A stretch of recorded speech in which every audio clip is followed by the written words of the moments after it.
Hey, everybody! Hello, hello, hello! My name, of course, is Hexplay, your head barista and guildmaster. I messed up with the intro again.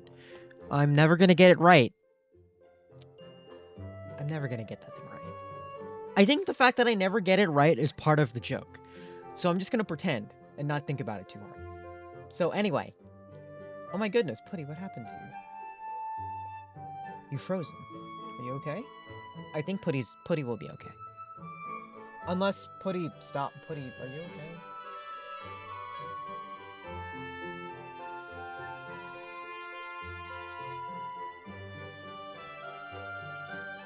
Huh. Okay. Putty's okay now. And today, of course, I should mention, yeah, frozen pudding. I don't know. Is frozen pudding good? I don't know. Tasty. Well, no, frozen pudding would be frozen yogurt, wouldn't it? Or is frozen pudding just ice cream? I feel like this is a logistical issue that we need to figure out. Because I don't know. Anyway, what was I saying? Yeah, today, happy Friday. Happy Friday, happy Friday, happy Friday. Today, we're going to be doing, of course, our Finding Out Fridays, where we learn things? Question mark? It's supposed to be educational, but at some point, it does become stupid. So, regardless, because we need to start off with some dumb, dangerous thing. We're starting with the dumb, dangerous thing. Hold on. There we go. This is one of my personal favorite YouTube channels, The Modern Rogue, where we get to learn things. And today is we're going to be... Today, let me explain a little bit more, actually. Or differently. The Modern Rogue, this channel, today, they are our featured danger boys. Our dangerous danger boys who make dangerous things. And you should not probably do this, but it is very cool to watch. And also, it's just generally very neat content. So today, we're going to definitely not learn how to make prison wine. Like from last time, Pruno. Mind you, this will kill you, and I will not overstate that fact that it might kill you. So, let's get this started. Hold on. Should we have Trevor for this? I feel like we should have Trevor for this. Let's promise that we never ever tell Trevor what we're doing. He'll be so disappointed. You will be sorely disappointed. The Modern Rogue makes prison wine. All right, so I suppose safety warnings right out the gate. Nobody should try this at home. We are not telling anybody that this is safe, smart, or something they should try. This is an awful idea, and it's gonna be real gross. Oh my God. Yeah?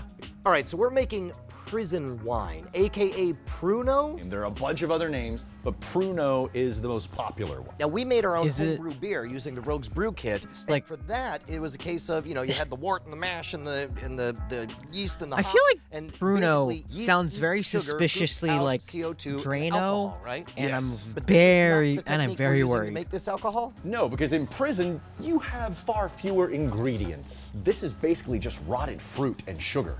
Oh God, what are we doing? Yeah, it's like those videos you see online of the raccoon that ate all of the fruits on the vine. Sure, yeah. And is drunk and stumbling around. Yeah. That's what we're gonna do. Right, okay, so let's get started. It is a lengthy process, But first, we're gonna start off by putting 10 peeled oranges into a Ziploc bag. Okay. Is this gonna fit That's in it there? now, Liz. Oh, jeez. These are already pretty ripe. Yeah, it's almost full. So 10 peeled oranges. Right. An 8-ounce can of fruit cocktail. With all the syrup and everything? Yeah, sure, why not? That's where the good stuff is. I don't even eat the fruits in fruit cocktail. I just drink the syrup. Ugh. All right. Do you guys eat the fruit? Do you guys drink the goop in the fruit cocktail, or do you guys just eat the fruit? Because I just eat the fruit. Or do you do both? Is like the syrup part of the fruit cocktail? Very curious. Because people have some interesting ass food opinions, and I need to know. Like I've discovered from work that everyone has the most interesting and controversial a office place can get is when you bring up food and people have opinions over food. It gets very intense. I love how humans saw how rotted fruit is poison and said, fuck it, we're going to turn it into a drink. I mean, that's kind of how wine and beer ended up. It was like, fuck it. It makes you feel good. Fuck it. Let's go. Someone probably did by mistake. I don't know. They ever had one? Oh, I don't know why. Fruit cocktail is basically like sliced up fruits put in like a sugar syrup thing and canned. It's kind of like a fruit. It's like a fruit salad, but not really. Also, easy way to sanitize. Well, yeah, having alcohol is an easy way to sanitize water. Oh, That's why grog was a thing. 6 teaspoons 6 teaspoons? of ketchup. I'll bet that it's for the vinegar in there. Oh, sure. The vinegar probably helps to keep it from getting super infected or something. Heaping or level? Does it matter? And this is supposed to be good? No, it's not. But it should result in something that is anywhere from 2% alcohol by volume to 14% alcohol by volume. all right. That's like 6? Yep. beer And now- level. More Basically- sugar. Of course. That's like 50. beer level. Cubes of sugar. Are you kidding me? Yeah, not on the diet at all. Okay. This is all just pure sugar. Oh, there you go. 1, 2, 3, 4, 5, 6, 7. That's Holy 7. shit. And that's 6 more. Now, the most popularized recipe for this comes from a poem called Recipe for Pruno, written by Jarvis Masters, a death row inmate in San Quentin. 30. I want to hear it. 45. This is Recipe for Prison Pruno, a poem by Jarvis Masters. Take 10 peeled oranges, Jarvis Masters. It is the judgment and sentence of this court. 1 8-ounce bowl of fruit cocktail that the charge. Why do that when you can just get American beer? It'll taste about the same. You'll get as drunk. Well, no, okay. This is in context of prison, where you don't have beer or a lot of things, to be honest. So you try and make do. So, like in that case, prison stuff is, I don't know. Okay, well. If we're making jokes, why drink American beer when you can just drink piss? It tastes the same. Not saying that I've ever drunken beer or piss. Charged information was true. Squeeze the fruit into a small plastic bag. This doesn't rhyme at all. No, it doesn't. The But I'm gonna shitty stop I there. don't want to hear the 'cause rhyme of the ancient mariner. It's kind of depressing as well. Okay, great. All right, so then now what? Now that we have most of our prime, it's almost full, Shit. Something. Pure sugar. right? I skipped. Well, here, once we There start we go. mashing, hopefully the liquids will dissolve the sugar. break down the It's sugar. getting Yeah. gross. They're mixing it. Yeah, you got to get in there and really Oh. knead the sack. Need the sack. Oh God, you smell that ketchup. Like it starts to smell good, and it's like, no, it's not. This is the gonna be part tasty. that scares me. I don't even know if we should is ferment the it. I think we should just ketchup. drink it right now. You know what? And the I'm thinking right sugar. now is as good as it's gonna get. It is not gonna get any better in a week. I think that looks good. It looks like a good consistency. Okay. You really want to mash it up until it's like a paste. And now we're gonna add 16 ounces of tap water. All right. Do we have another bag? Yeah. We're adding how much? 2 cups of water? Yeah, 16 ounces. I'm not sure what that would do in That there. is our batch. Now what Okay. we're supposed to do is heat it up. We need to run it under warm water for about 20 minutes or so. Okay, and we're trying to get it how warm? Not hot. Not liking this. Okay. Yeah. All right. Warm it up, Question and then mark. we're gonna wrap it up and store it away in darkness. That is important. Alright, we I'm gonna should start maybe- running this under warm Why water. would you want it to be diluted when you're fucking? All right, we got warm, pulpy goop. Oh, you know what? and we don't have yeast, but there is bacteria in there. And what is that bacteria I have called? no fucking clue. Zymomonas mobilis is Okay. one. I don't know if it's in there. I assume it is. It's one of the bacterias that will. There's also a fungus who has a name I cannot pronounce, but apparently fungus, bacteria, and yeast are able to create alcohol. So I'm going to assume bacteria is the agent in this one. And what does bacteria like? Sugar, food, and, Yes. and dark.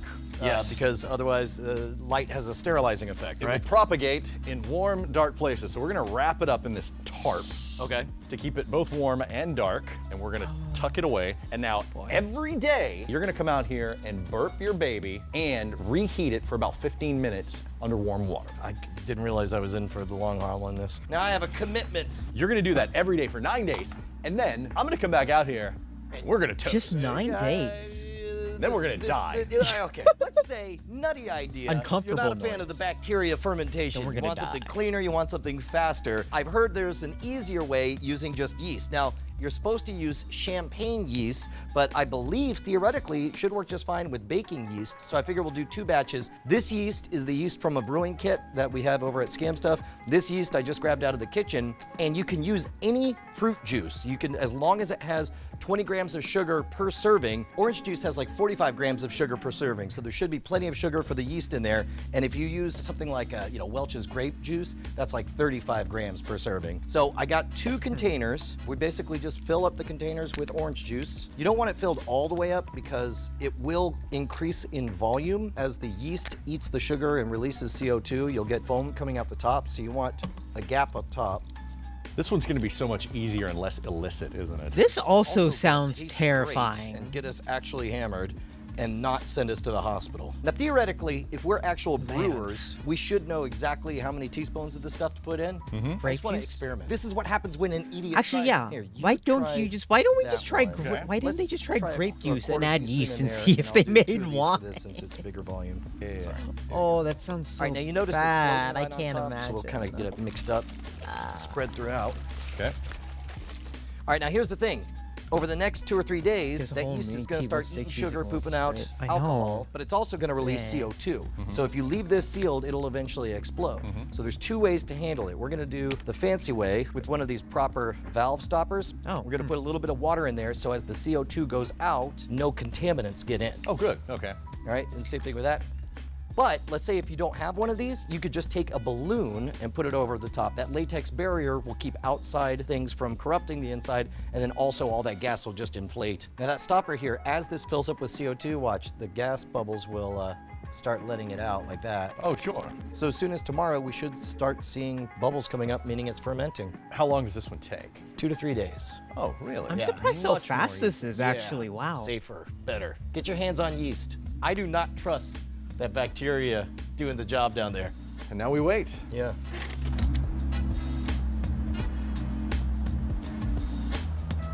Whew. 10 days. Burp this thing like a nasty, filthy, Oh God. diaper-soaked baby. You didn't. You had someone else do it. I did it like half the time. Did you really? Yeah. Oh yeah. It's yeah, like yeah. You dipped the it in bag trash? is Oh, God, inflated no, more. okay. There were flies buzzing stuff around out. this thing. Really? And every time you open, I want double bagged. You burp it and just take a little aromatic whiff. I know the caption was good, right? Whew. It's, stings the nostrils. Can you imagine? It's pungent. Oh God. Oh. God. It's just a bunch of rotted fruit that's been in ketchup that's been kept warm. Okay. What do we do with it now? What do we do with it now? Okay, we got to run it through a strainer. We have to run it through some cheesecloth. All right. Well, let's Yeah. get to it. All right. Cheesecloth in strainer. a mop bucket. This Coming is up. very. Okay. Oh, I'm just gonna dump it. Okay. Let me make sure I hold. Yeah, tighten it up. There we go. Oh, Good, God, good, big good. old bowl in Got there. it? Yeah. Okay. Oh God. Oh, it's splashing on me. I'm sorry. I'm Oh, sorry. God. I'm sorry. I'm sorry. Oh, I can't escape the stench. I've Well, you don't watched get this upset. video You have a before, hard time? and A little bit. Because that's going in our bodies. Yeah, do we need to squeeze it? Grab those opposite edges. I for me don't so we realize can how lift it up much like a I bag. cringe from watching Yeah. this.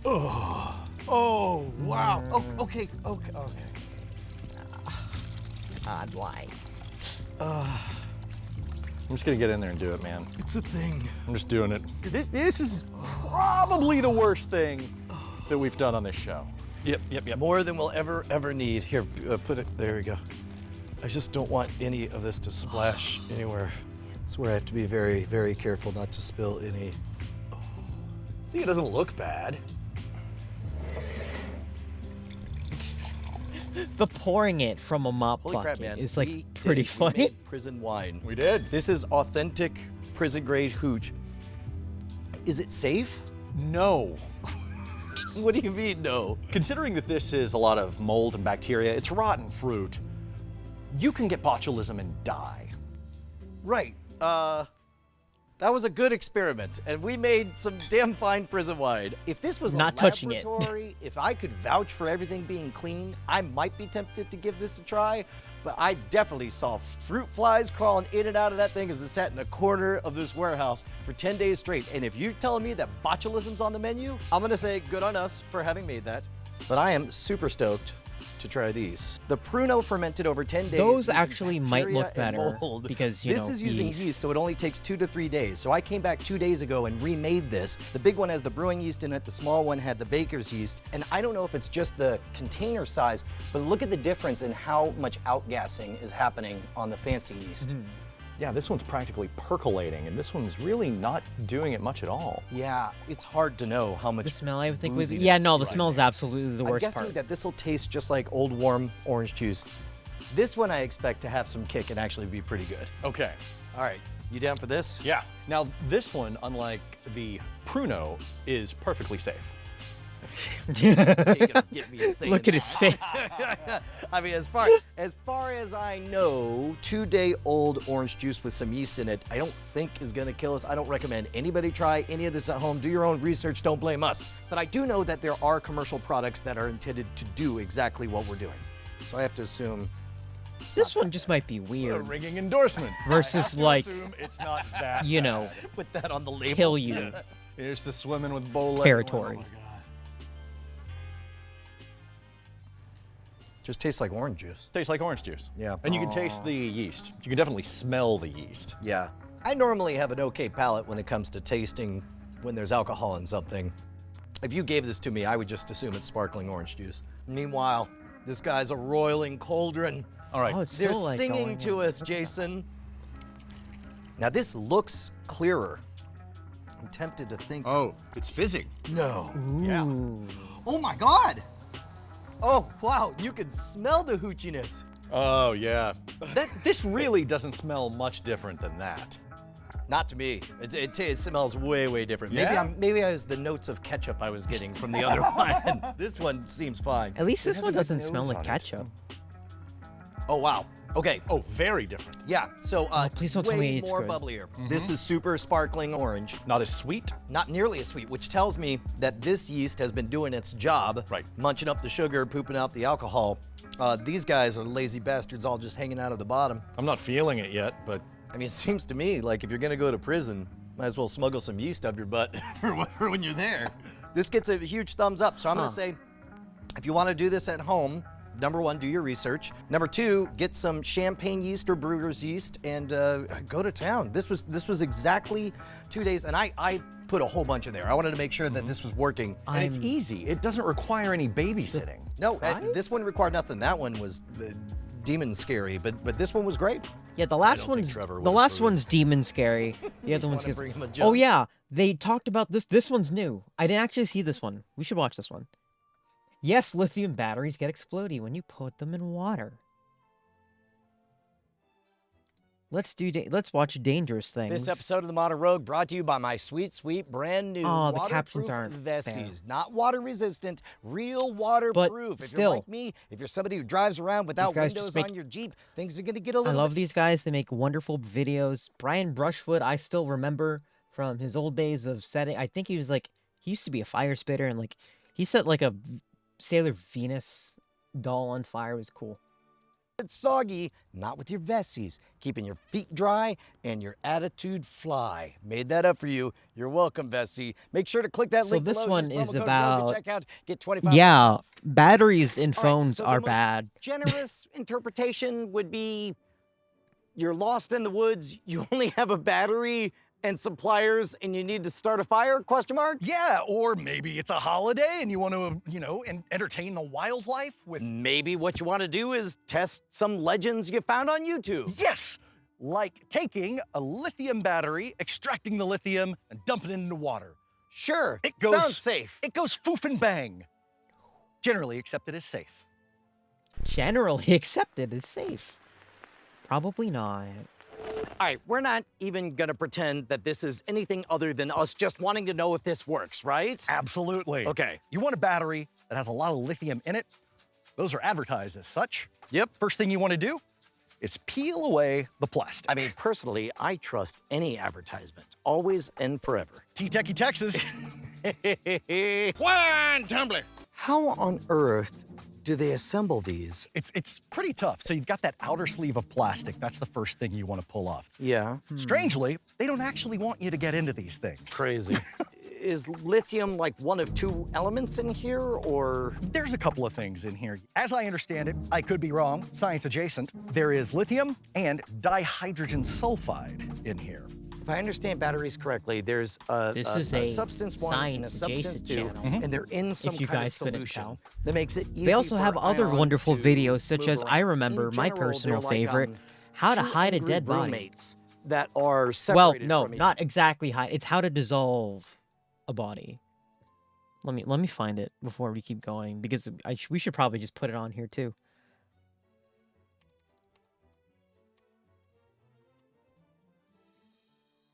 Yeah, there it is. We'll get to that one. each other. I'm basically But teaching you the guys moment you crime. attach a wire between the On two, YouTube. It's And like My handing favorite a videos, telephone to the honestly, two are the angry crime roommates, videos. and then they on how to start do going, crime. "Yeah," Or and how not to electricity do is- crime. How not to do crime. That's exactly how it was explained to me in chemistry class. The perfect stranger's solution. Twitch do not ban me. I'm Lithium not teaching has people how to do one crime. We're watching electron in YouTube its outer videos. shell, Right. making it relatively unstable. It wants to give away that electron, right? The oxygen in the water that we're going to put this in wants to gain that electron. Right. So when it does, that lithium electron is going to bond with that oxygen electron. It's going to break off, produce heat and hydrogen. Okay, so this is an exothermic reaction. Yes. Between two ingredients that want very much to give each other something. Exactly. Let each other have it. Yes. How do I pop the top See, off? this is, you guys are learning. It's tough, man.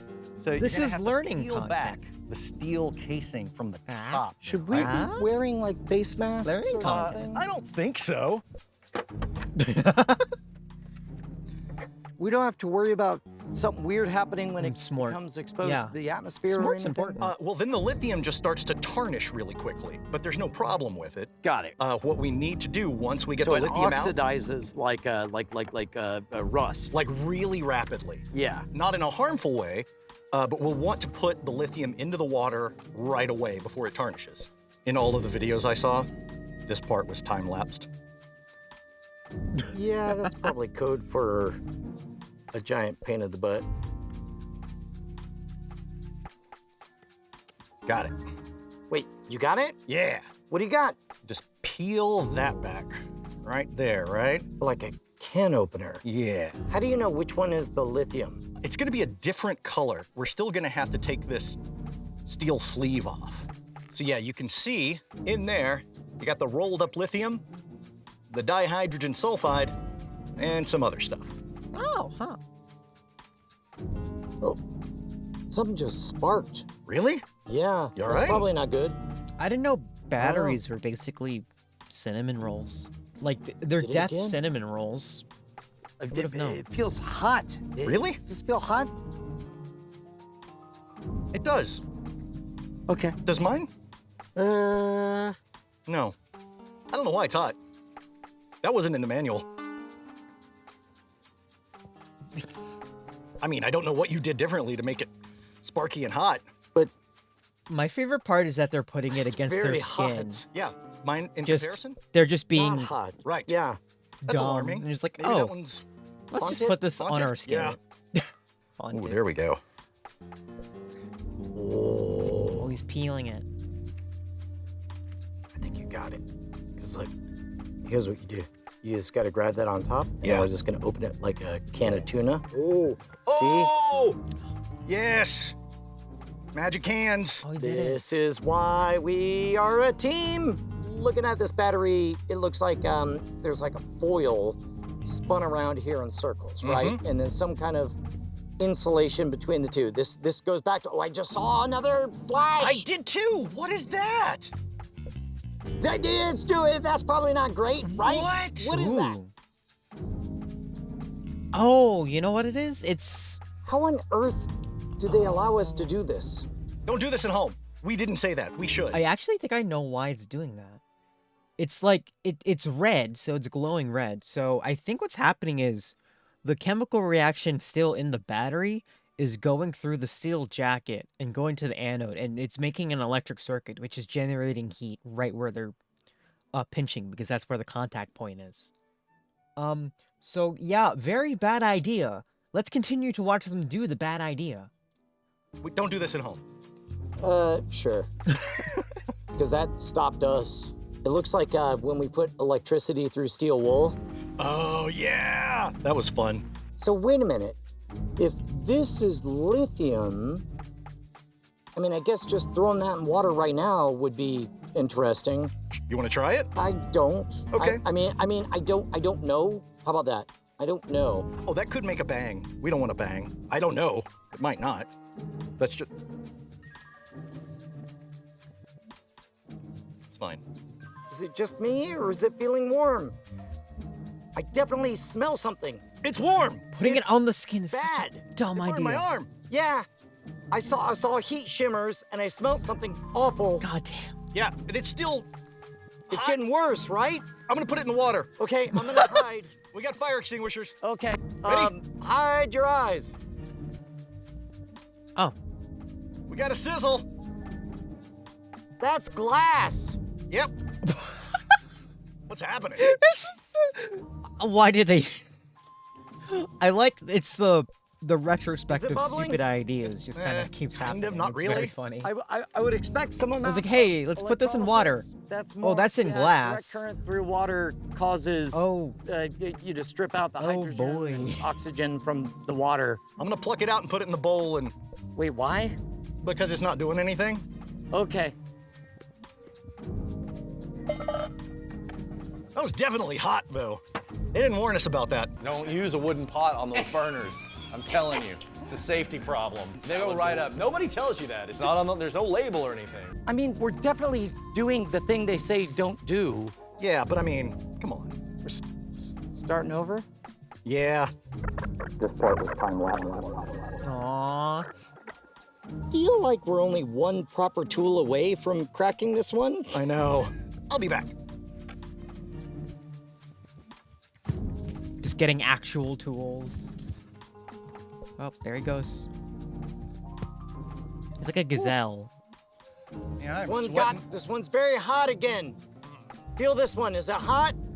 Oh, Oh, that's very hot. Okay, that's what I'm saying. I don't Oh, think these are meant he to be got torn bolt open. cutters. It's so hot. Yeah. Yeah, why is it getting so hot? This is an exothermic reaction. Somebody tell us. Why is it getting so hot? What is our source material for any of this? Nate on the King of Random did it, Yeah? and various other. There's the video I watched. He was probably like 15. They all knew what they were doing. Ish. All right. Nate didn't know that it was dihydrogen sulfide in there. I did.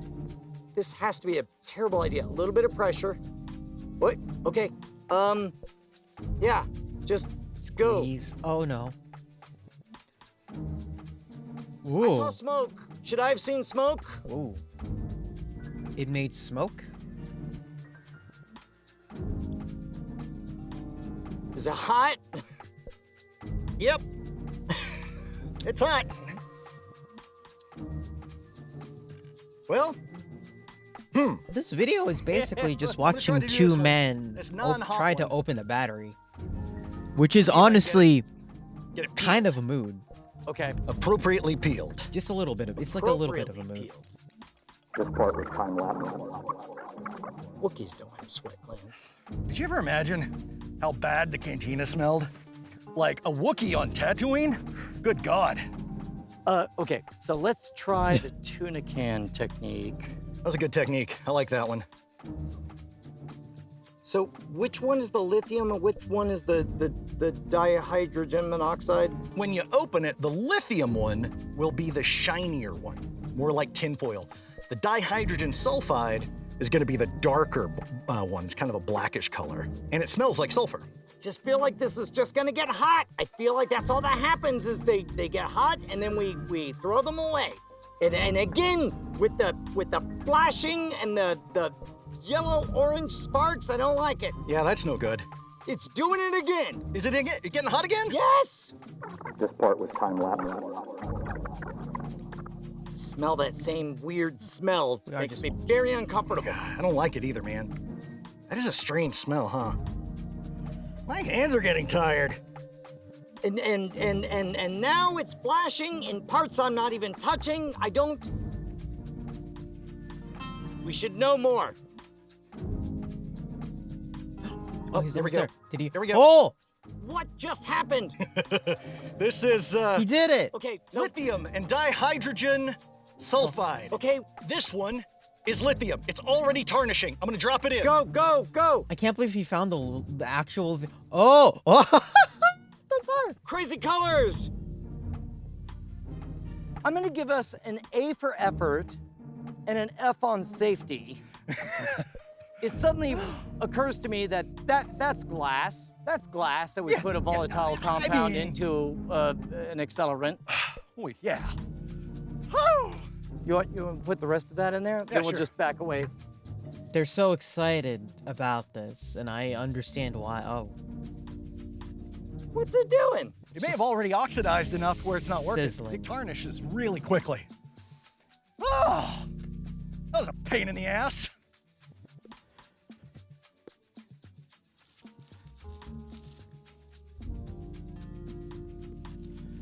Let's see. Here. Ah, yeah, you're already pretty tarnished, aren't you? Yeah, you are. All right. Yeah! Oh, lithium tarnishes fast. and that's the story of how we burned down our HQ. Oh yeah, no, it totally does. I love that casual, like, ha ha ha ha, yeah. put out the fire. Like usually, lithium metal is I would stored say legend in confirmed, oil I guess. because of the air. Legend tested. Definitely lithium plus water equals fire. Yeah. I don't like it, Yeah. but it was awesome. Yeah. Fun for amateur pyrotechnics. Not sure how safe it is. Let us know in the comments. Not sure how safe it is. I've seen it Just done. repeat after me. It's not very safe. It's not very safe. There you go. It's not very See, safe. was that so? I wonder what the comments actually say about it.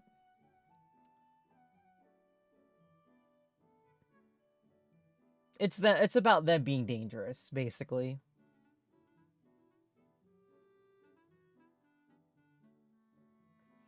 We need some kind of subtle signals to tell when this modern rogues know the science. When this is modern rogues know the science and dangers and act like curious children for the sake of content, and modern rogues don't know the basis of the powers they're meddling in. Someone's gonna die. Anyway, let's watch one of their more successful videos. How not This to episode of The Modern Rogue brought to you by our friends at you know, NordVPN. Go to nordvpn.com/rogue and get 77% off your 3-year subscription. how right, not to do R-O-G-U-E. things. Jason, we failed. We failed very badly. We did bad science, and now we have to make up for it. Do we? It's an old video, but it's very Oh interesting. yeah, we nearly like blew up or something. Yeah. Okay. I mean, that was a real thing. That was bad.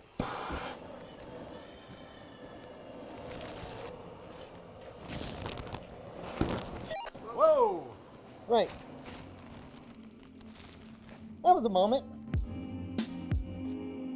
You guys ready to learn some Breaking Bad stuff? Breaking Right Bad at the levels. outset, let's make it very, very clear. We are not advocating any kind of criminal anything. What we are doing is we are testing a pop culture myth, right? Yeah. A legend. We're the legend testers. Legend testers. That's our new. Let's take our promo shot. That's good. Nothing untoward is go.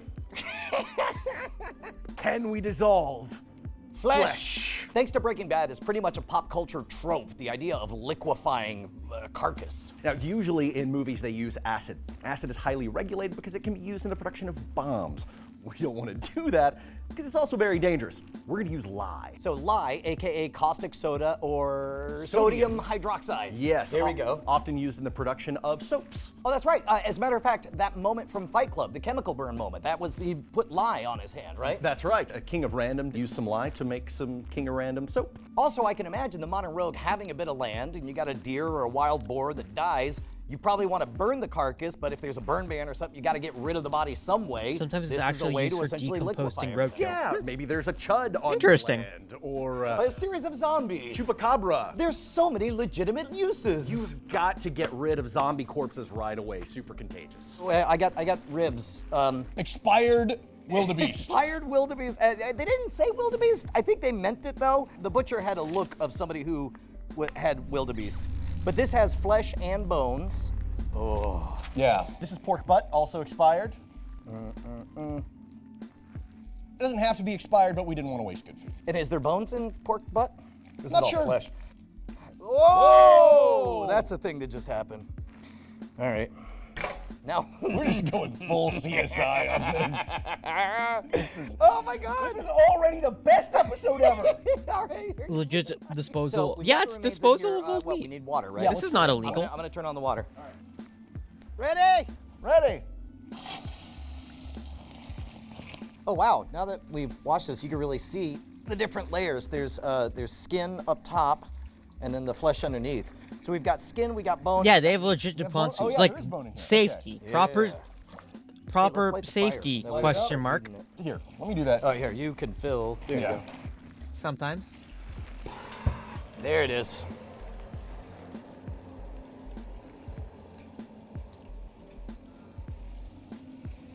Like the even idea though they is have this is relatively, you know, eventually gonna pretty come to a boil, right? safe Yeah, stuff. now you can use a There pressurized is cooker the to get it up to occasional about 300 accident degrees and it'll go a counter lot on the faster. show. Since we can't pressurize it, Because, it won't get much come above, on, like, what, 212 Doing degrees? dumb Okay. stuff like this in And, such a it'll take multitude a of few ways more is going to get you hours. hurt So we're one gonna way or add the another. lye, and then it's gonna cook for a bit. What's it gonna look like when it's done? Allegedly, it will dissolve pretty much everything except for little pieces of the bone called bone shadows, which we can just crush and throw away. Okay. So where did you get the lye?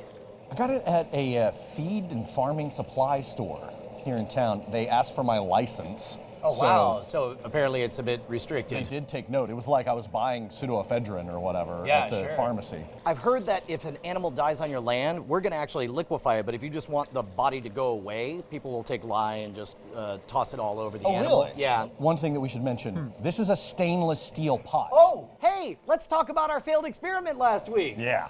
It was almost a really good episode. It was almost the Hindenburg. So we grabbed a pot, not really thinking about what it was made out of. Turns out lye reacts with aluminum. And produces hydrogen, which is super flammable. That seems scary. Yeah, this is now dangerous. Super dangerous. Yes. Holy Utmost precaution. Yeah, all of a sudden this doesn't feel like overkill at all. Yeah. Jeez Louise. I'm suddenly a little bit scared of like splashing and all that stuff. Oh, yeah. I don't even know if that foam is coming up because of the heat. Wait, and... Ooh, see, that's Eee. the scary part. Yeah, let's not do it on this. It's still going. Oh, it's still going. What do you think the pot's made out of? Metal, Yeah, aluminum, why? lye reacts with aluminum. Oh, Audio is ready. Hydrogen. So, oh no. oh. So that means it's eating through that. Oh. Okay, great. So, So we're done. yeah. That was a tasty surprise. Yeah, that could have So been. stainless steel, or you can use a ceramic pot. That's what they glass. do, or glass, which is what they do in soap making, right? Correct. How bad is lye? I mean, I assume it's pretty bad. We're being really careful, but if you get water on it, it makes it worse, like that scene in Fight Club. Yeah. You want to put vinegar on it to neutralize it. I got 17 bottles of vinegar. That's not even an exaggeration. Okay, that should be plenty. Lye is a very powerful base or an alkaline. All right, I think this is full enough. Do you think it's enough? Yeah, you ready to add the lye? I'm just afraid of some of it boiling off. Should we get a little bit we'll more? refill it. I mean, Okay. yeah. Yeah, let's do it. All right, let's see the results of their Oh, could have gotten faster. experiment. Nice. Yeah, that's Okay, yeah. That was a pleasant conversation, though. You shake it back and forth and there you go.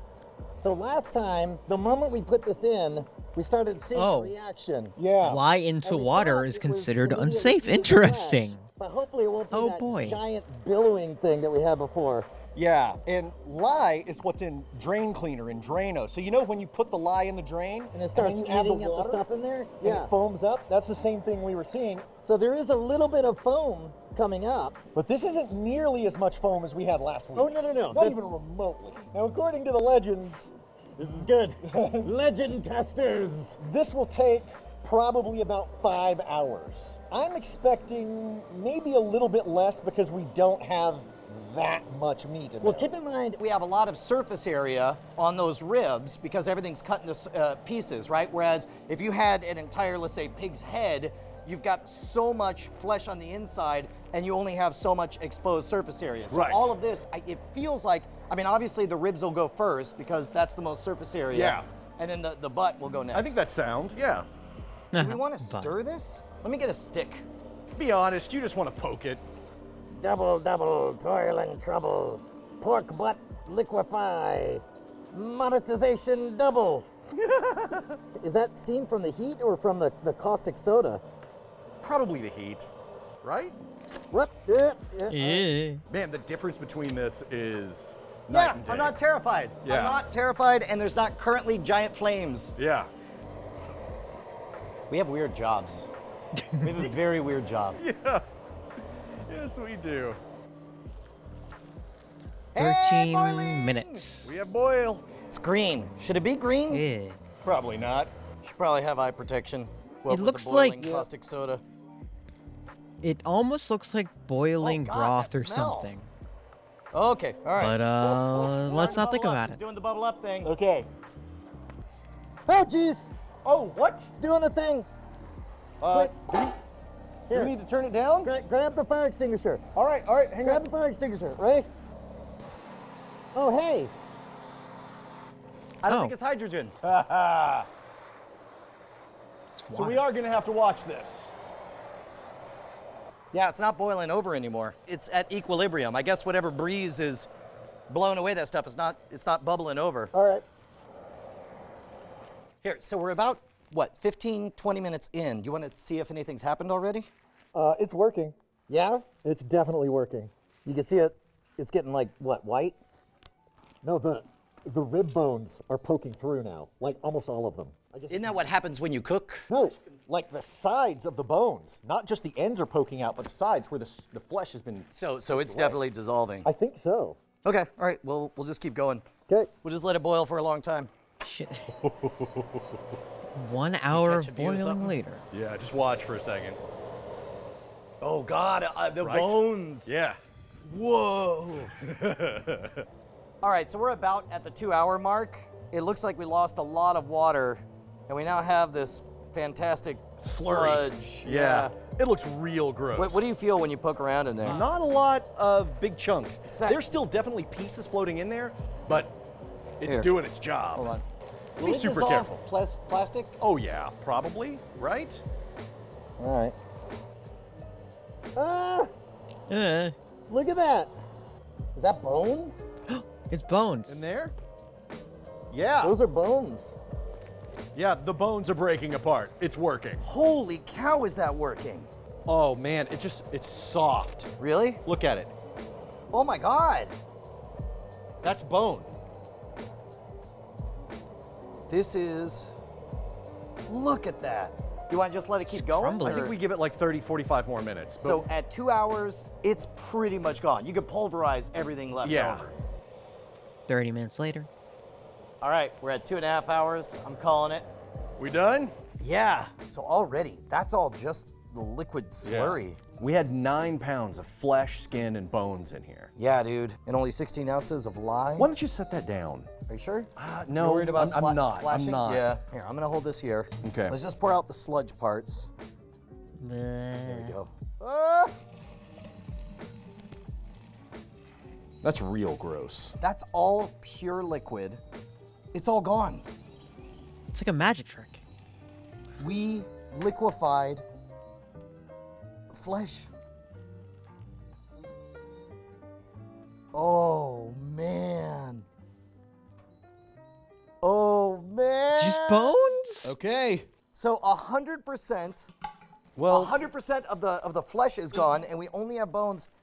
And what we do have, I can't even pick it up. Yeah, most of the bones are super brittle and powdery. We do have this one. Can you?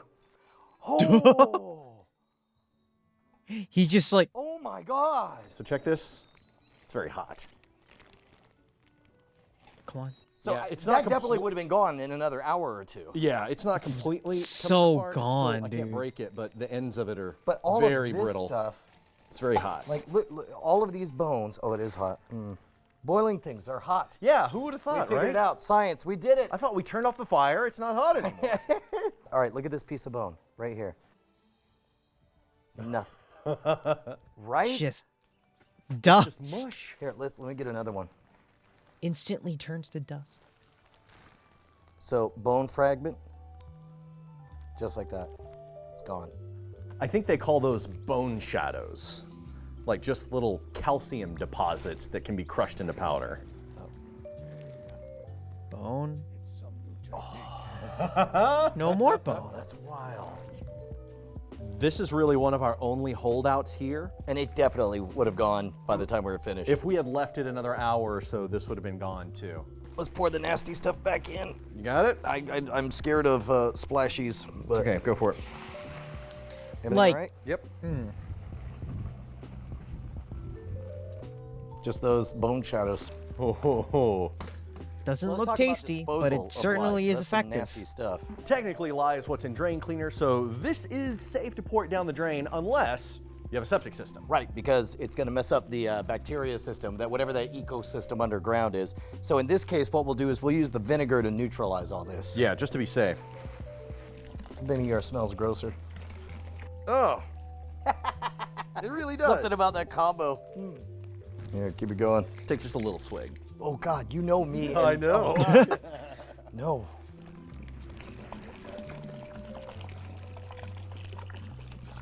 So now you just have a very vinegar solution the worst smell. that you just put down in the sink. It and is you're pretty done. bad. Ugh. Now that we tested this legend, it's Tested. we can't use that word. Oh, we can't do that either. It's accurate. Accurate. Accuracy provers. Accuracy. No. They really made it hard on us. We gotta workshop that. Yeah.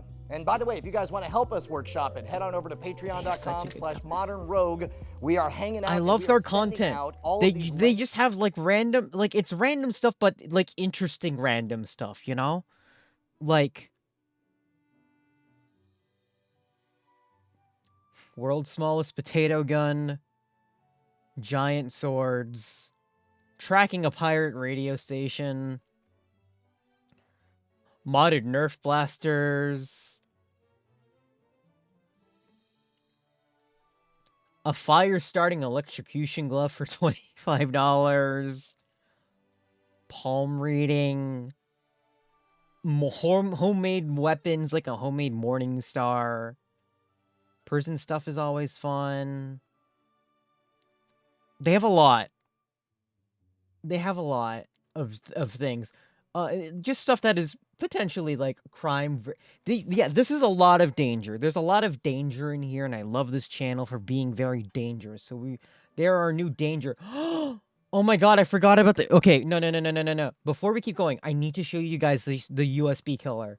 This thing's the stupidest thing ever, and I don't recommend anyone buying it. But the fact that it exists is fucking amazing and cool. This episode of the Modern Rogue. We gotta watch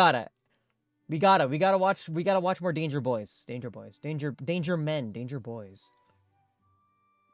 Brought to you by we our friends over at need to show these NordVPN. Head people on the over to power of the USB killer. NordVPN.com/rogue. You That's should never do this ROGVPN. Make sure to because spell it right. You can get a sweet deal you on should never have this or use it because it's like literally instant vandalism. 2 years plus 1 month free. Thank you, Nord. Guys, have you ever found a USB drive and just, I wonder what's on here? Plugged it in?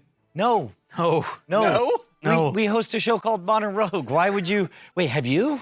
Is there something you want to tell us? It was bad. Wait, what? It wasn't like a virus or anything. I found it in a parking lot. Wait, this is a true story? This was a long time ago. This is like, I just found out that I'm very uncomfortable with this. Long time ago. It was way before this show. I found a USB drive in the parking lot of a major corporation. Okay. And I plugged it in. Did it have salaries.xls on the title? No, and it was worse than a virus or anything like that. bad porn. It was, kid you not, it was a bunch of Smash Mouth MP3s. Wow. Wow.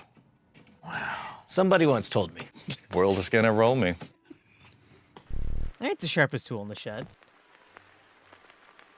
This feels like the only way we could screw this up is by not breaking everything here. This is the Polybius computer, right? Absolutely. Oh, I feel bad. There it is. Yeah. Don't start twitching. All right, we got like a bootleg knockoff game system. Yep. We have a old broken tablet.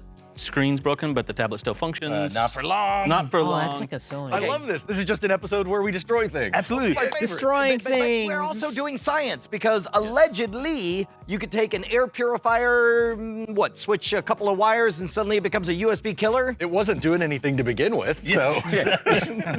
Hopefully what we do is we Huh. take this, we move some wires around on the inside, and it creates an electrical charge that feeds it back through to the device and blows it. Let's go. I did do a slide test on just to see how purified the air could be. What is a slight test? You only half killed a computer? Yes, I nearly did.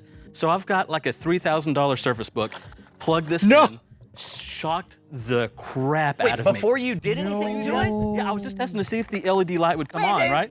So this is just defective hardware is all it is. Why are we doing anything to it? Yo, he ran the almost electricity fried right around his- the metal case and Oh. zapped my fingers. So I'm like, What? oh, Oh, apparently shit. it's already good to go. Since the early days of Modern Rogue, like the first couple of months, I have wanted to do a USB killer. I've bought the parts for it and everything, but I've never been brave enough to try Man it. almost I fried think his we can Surface do it. Book. Yeah, and plus you're part cyborg now. Also I mean, that. you'll have to replace your hand or something. What if you shut me down? What happens if we just plug this in right now? Yeah, let's give it a shot. Is it like a USB vape? Is that how it works? It's gotta be. Let's disassemble that. Take off Okay. the clip, So pull it apart. It's an Yeah, it air comes USB. This is Air shockingly USB air disappointing. purifier? Which is, I'm guessing, Would you is think just we're a gonna be really in there bad like ionizer. fairies or something, dancing around purifying the air? Here's your purifier. What is that? That's the filter.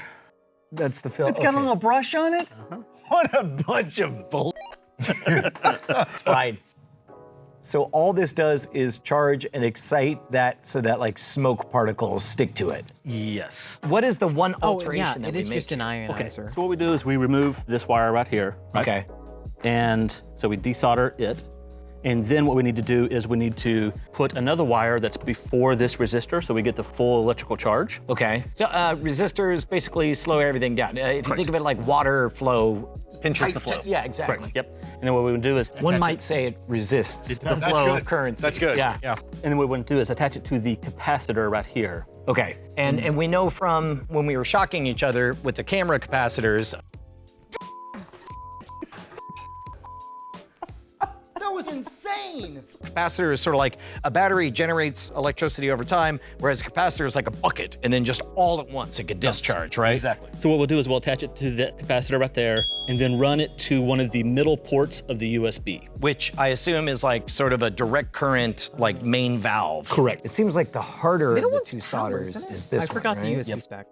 Usually it helps if you tin the wire first, I believe is the phrase for it. So go ahead and get a little solder on the wire. So now it's all kind of wrapped in that solder, right? Yep. Okay, and then, oh man, that seems just so precise. Let's look at the back side. Soldering. I mean, you can see the dots where they poke through, but nothing's soldered to it. Do you think we do the top or the bottom? I'm thinking the top now that I look at it. I don't know. Well, there's more exposed stuff, even though it's inconvenient. How much did So you here, see I'm the gonna stuff warm on this up. 240-watt USB power delivery? Yeah, I want a laptop that charges over USB-C. Well done. Look at that! Oh, wow. Well done. That's easy. Nice. Soldered a thing. Let's Okay. be very gentle with that side. Yeah, yeah. Let's see here.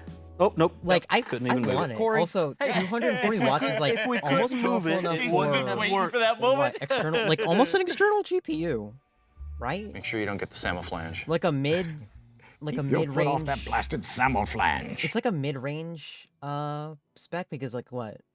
An external graphics card would be 75 watts off the main power, meaning you would have like 100 and something watts for everything else. It could power a graphics card. Although I don't think they don't have anything efficient enough for those yet, but you know, we'll find out. Hold it right there. Oh, for this another is second. such a dumb move. I love this. Oh boy.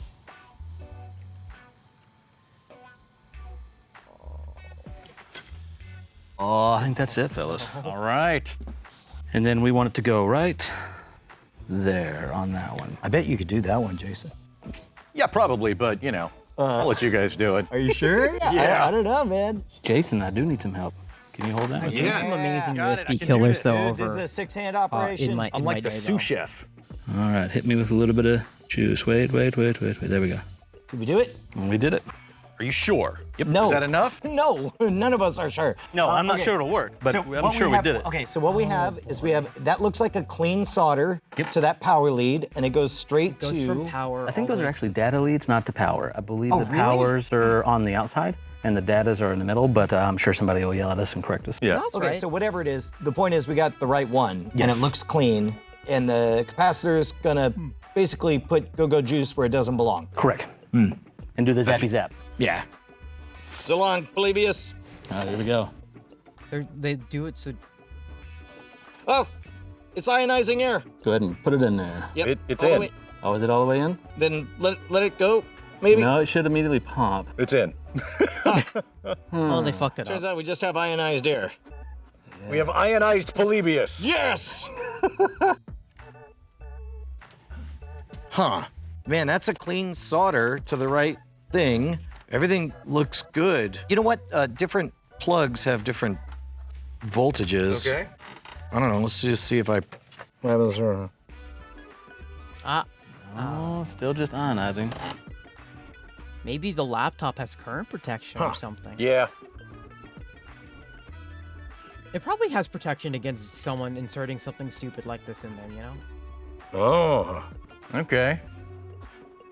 They're just trying everything and it's not really. Nope. Yeah, no, not even glowing. That one doesn't Huh. get power, it seems. Oh, nope. No. This is popped off. They're trying really hard. Okay. Seems to be working. But, Nope. oh, At least we're getting a blue light. I mean, that part's nice. Yeah, that's pretty. It's a pretty light. Vista's too strong. Polybius, we will defeat you. All right. Oh, you hear it? You hear the buzzing? No. I hear a buzzing. I don't think it's doing anything. Yeah, so you can see the electricity. So there's like, we got a little electricity bleeding through. Oh, you hear that? Oh, yeah, I see it now. And you can hear it sizzling. It's going. Ksh, ksh, ksh. Oh, look at that. Oh, This is responsible science, it right? is. Noise Probably core. should. oh shit, it's you arcing. No, don't Look turn. at that zapper. It's arcing. Are you making a theremin? I mean, I'm making sweet music. Look at that. So we're not Oh, too far off. God. I just don't know why it's not zapping the computer. Look at that. Look at that. Oh, sweet. Oh, God. That's amazing. Why is the computer just doesn't care? Oh, did it get you? Oh.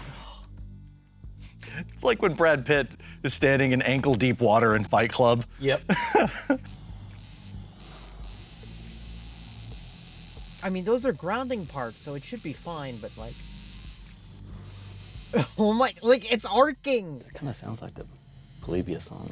It's making enough current to fucking just roll. everything, man. Here's firewire. To arc, What's up, like, holy firewire? shit. How about some electricity shooting at you? Oh, God. Hold on your finger. Hold out your finger. Here, but here's the thing. It makes a sparky doodle. Oh, they have the official USB Yes. killer. I mean, But like, if it got you pretty good, that means it's. the problem with their approach is that they're the parts that they're like trying to hit, those are grounded anyway. So it's the PC is doing its job. It's still sizzling. It's you can hear properly it grounded sizzling. for reasons. That is crazy. Against things. Maybe we just don't have a powerful enough ionizer. It certainly could be. Maybe we need a bigger capacitor, Yes. More juice? Do you want to revisit this with a bigger, more powerful thingy? Absolutely. That sounds good. Done. It's been time. My hair grew like 4 inches. We still haven't defeated it. Just laughing at us in the face. We got to call in the pros. Yeah, all right. We got a gizmo from our friend Bobak Javadi. I'm going to call him right now. Are you guys ready line. to Get see him on the a phone. real USB killer? Hey. How's it going, man? Like a real powerful We have your gizmo, motherfucker. But we don't trust ourselves to do anything What with did it. you break now? What did you do? We're trying to kill this laptop, but we're so bad we can't. We're incompetent. We made this thing, and it doesn't seem to have the juice. It's not working. That is a possibility. That has That's a an lot to Ethernet do tester, with what? how the target device is designed. We were able to disrupt some smaller devices, but the big one, I mean, we were seeing like lightning bolts and nothing was happening. What are we missing? You need to understand how this thing even works in the first place. And any kind of a consumer electronics device, it has to be resistant to electrostatic discharge from just everyday use. You know, you're walking across the carpet, you've got your favorite synthetic shirt on, or whatever it is, you got all sorts of ESD all the time. And you've always learned or heard, hey, be careful when handling bare boards because you might zap it. Well, that's a real thing. So there has to be a lot of extra circuitry and design in these devices to account for that. Now, here's the thing. When you're an engineer and you're designing this stuff, you have to have a limit. You have an upper bound for like how much surge does it have to actually absorb. And so some devices, they may have over-engineered by 2x or 3x. And other devices might over-engineer like 10x. So it's really variable. So you are dealing with both, you need the right amount of voltage and the right amount of current. Okay, so it's likely that this is just more shielded than whatever else we were trying to attack. Yes, so whatever design is present in that particular laptop, it just has a little bit more buffer. It can withstand higher current and higher voltages as far as excess power goes. And what is this thing? What did you send us? It looks diabolical. That is a The USB killer. So that is a older version of the device, actually. I have a couple of revisions out now. But that was designed with the intent of maximizing the amount of voltage and current available to do the zapping.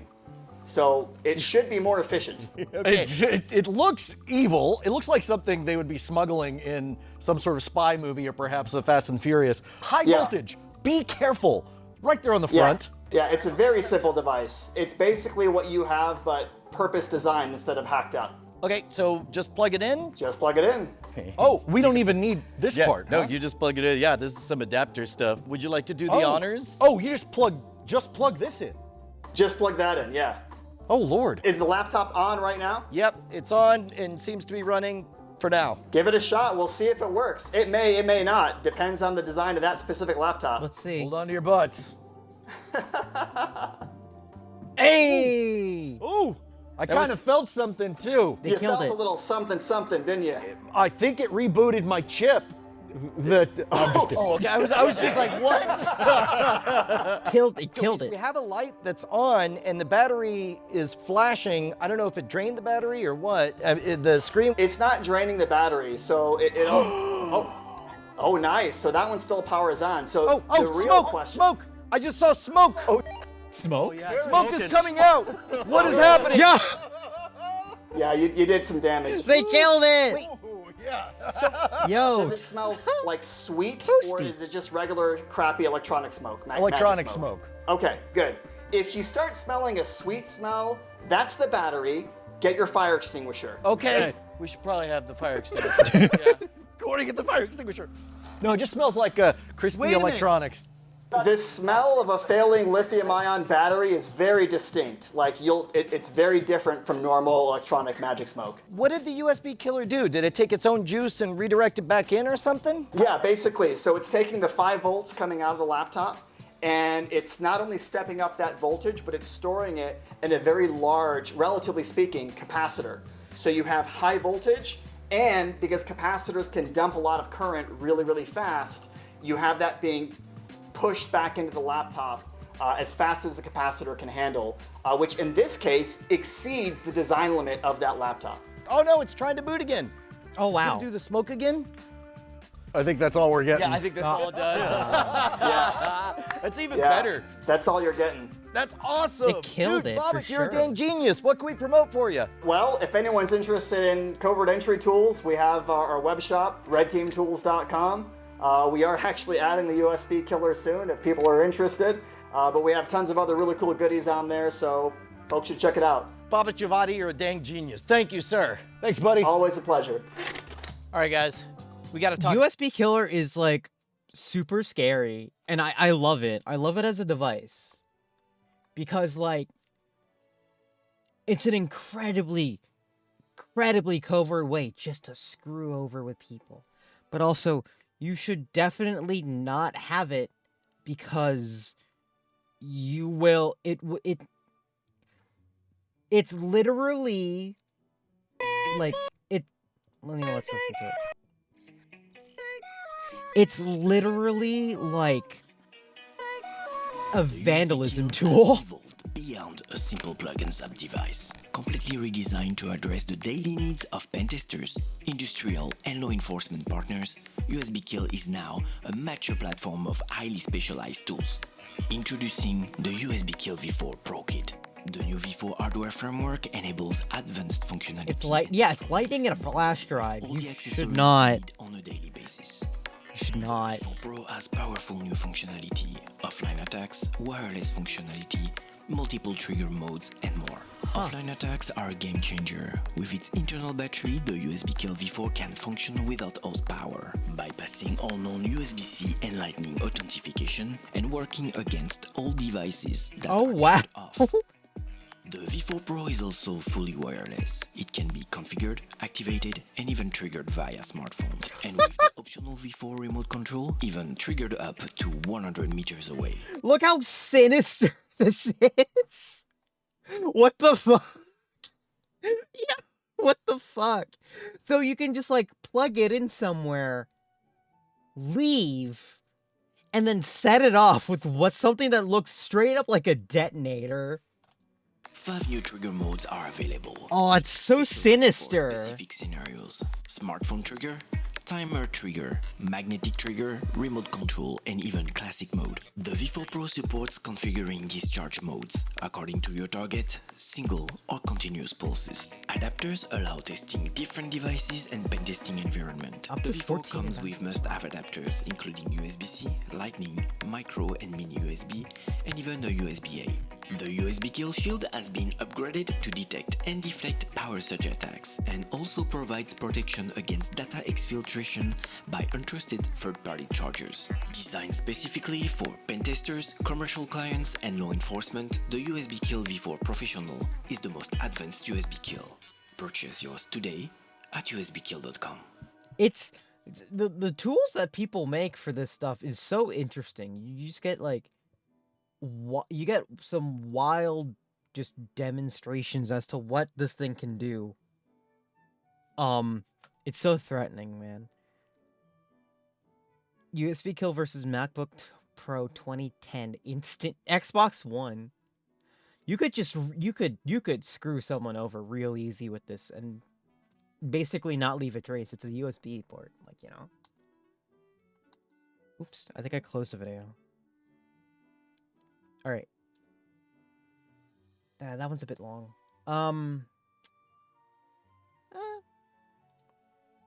Yeah, okay.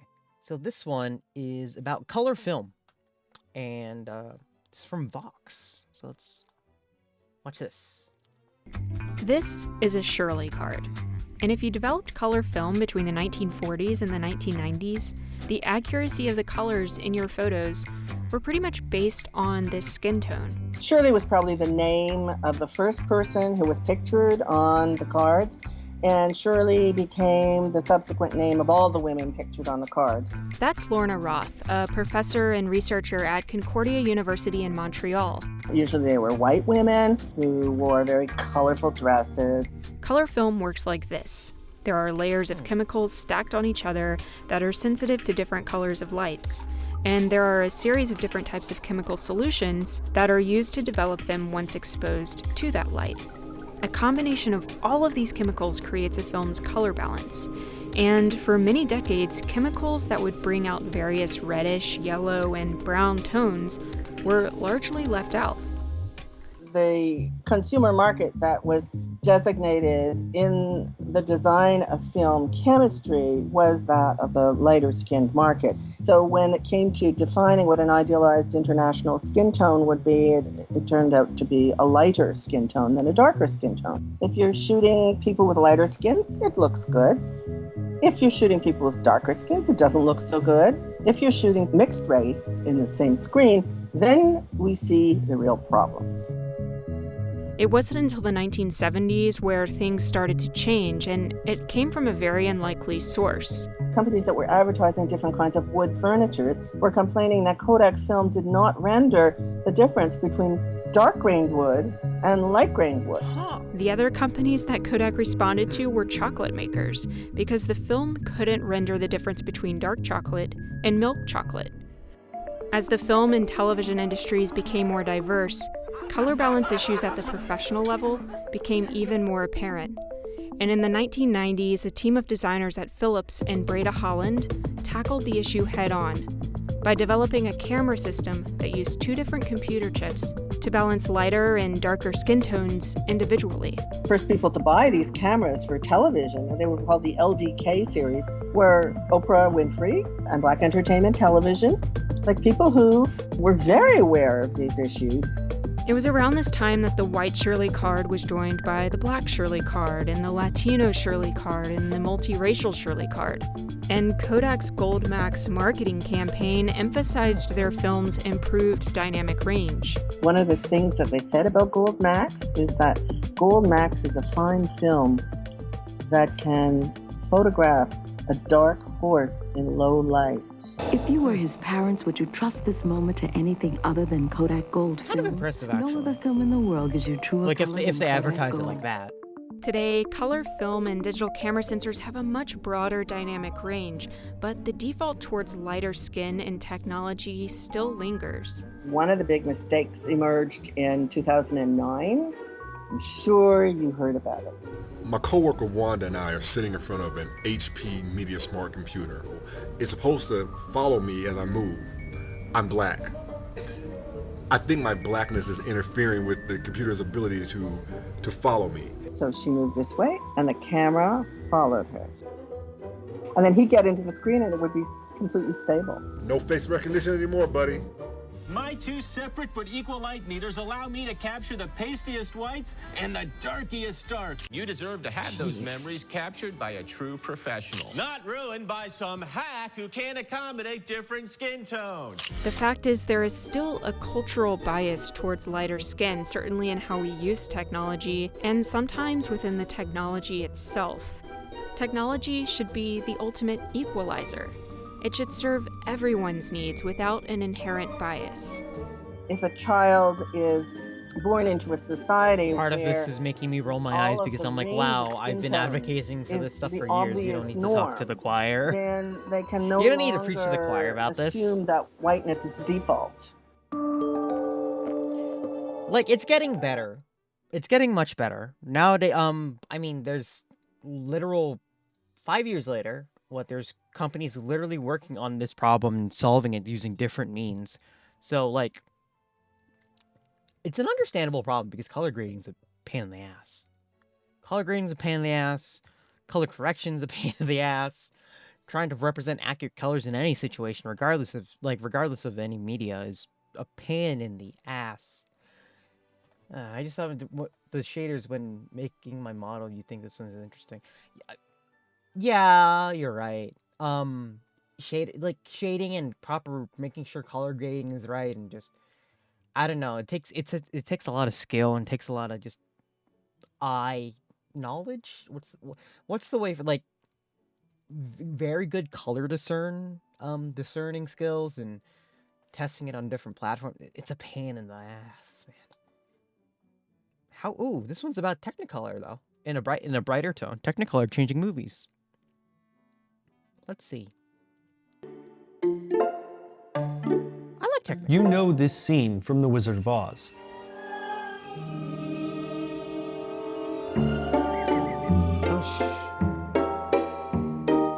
It happens just after Dorothy croons in sepia-toned Kansas, Toto wags his tail, and the house gets caught in a tornado. She travels from a faded film strip to a Technicolor world. But there are 3 things about this scene you might get wrong, and each one helps show the real history of Technicolor. These misconceptions explain what the Technicolor triumph really was, from the technical aspects that made it work, to exactly why it took over the movies, to the way in which the technology shaped the look of the 20th century. It's hella saturated, which I guess is fine if you want to exaggerate the fact that it was color. Line number 1. Wizard of Oz is not the first Technicolor movie. Oh. Not even close. You might know that, but a lot of people don't. Come on, Maryland Science Center, you're better than this. Historian Barbara Flukiger has an exhaustive timeline of color in film, from hand-painted film to the first movie filmed in Kinemacolor, A Visit to the Seaside. But Technicolor stood out, and even it has a history that long predates The Wizard of Oz. Herbert Kalmus, Daniel Frost Comstock, and W. Burton Westcott founded the company in 1914, with the tech referring to MIT, where Kalmus and Comstock met. It started by merging red and green into a new image that roughly looked like this. You can see the look in this range of movies from the late 1920s and early 30s. It could do passably well with skin tones, but there's no blue in these dresses for a reason. Blue came into the mix in 1932 when Technicolor added the key third strip. They showed off the process in Walt Disney's Flowers and Trees, a gorgeous animated feature that was a botanist's nightmare. You know, there are evil trees in The Wizard of Oz too. What do you think you're doing?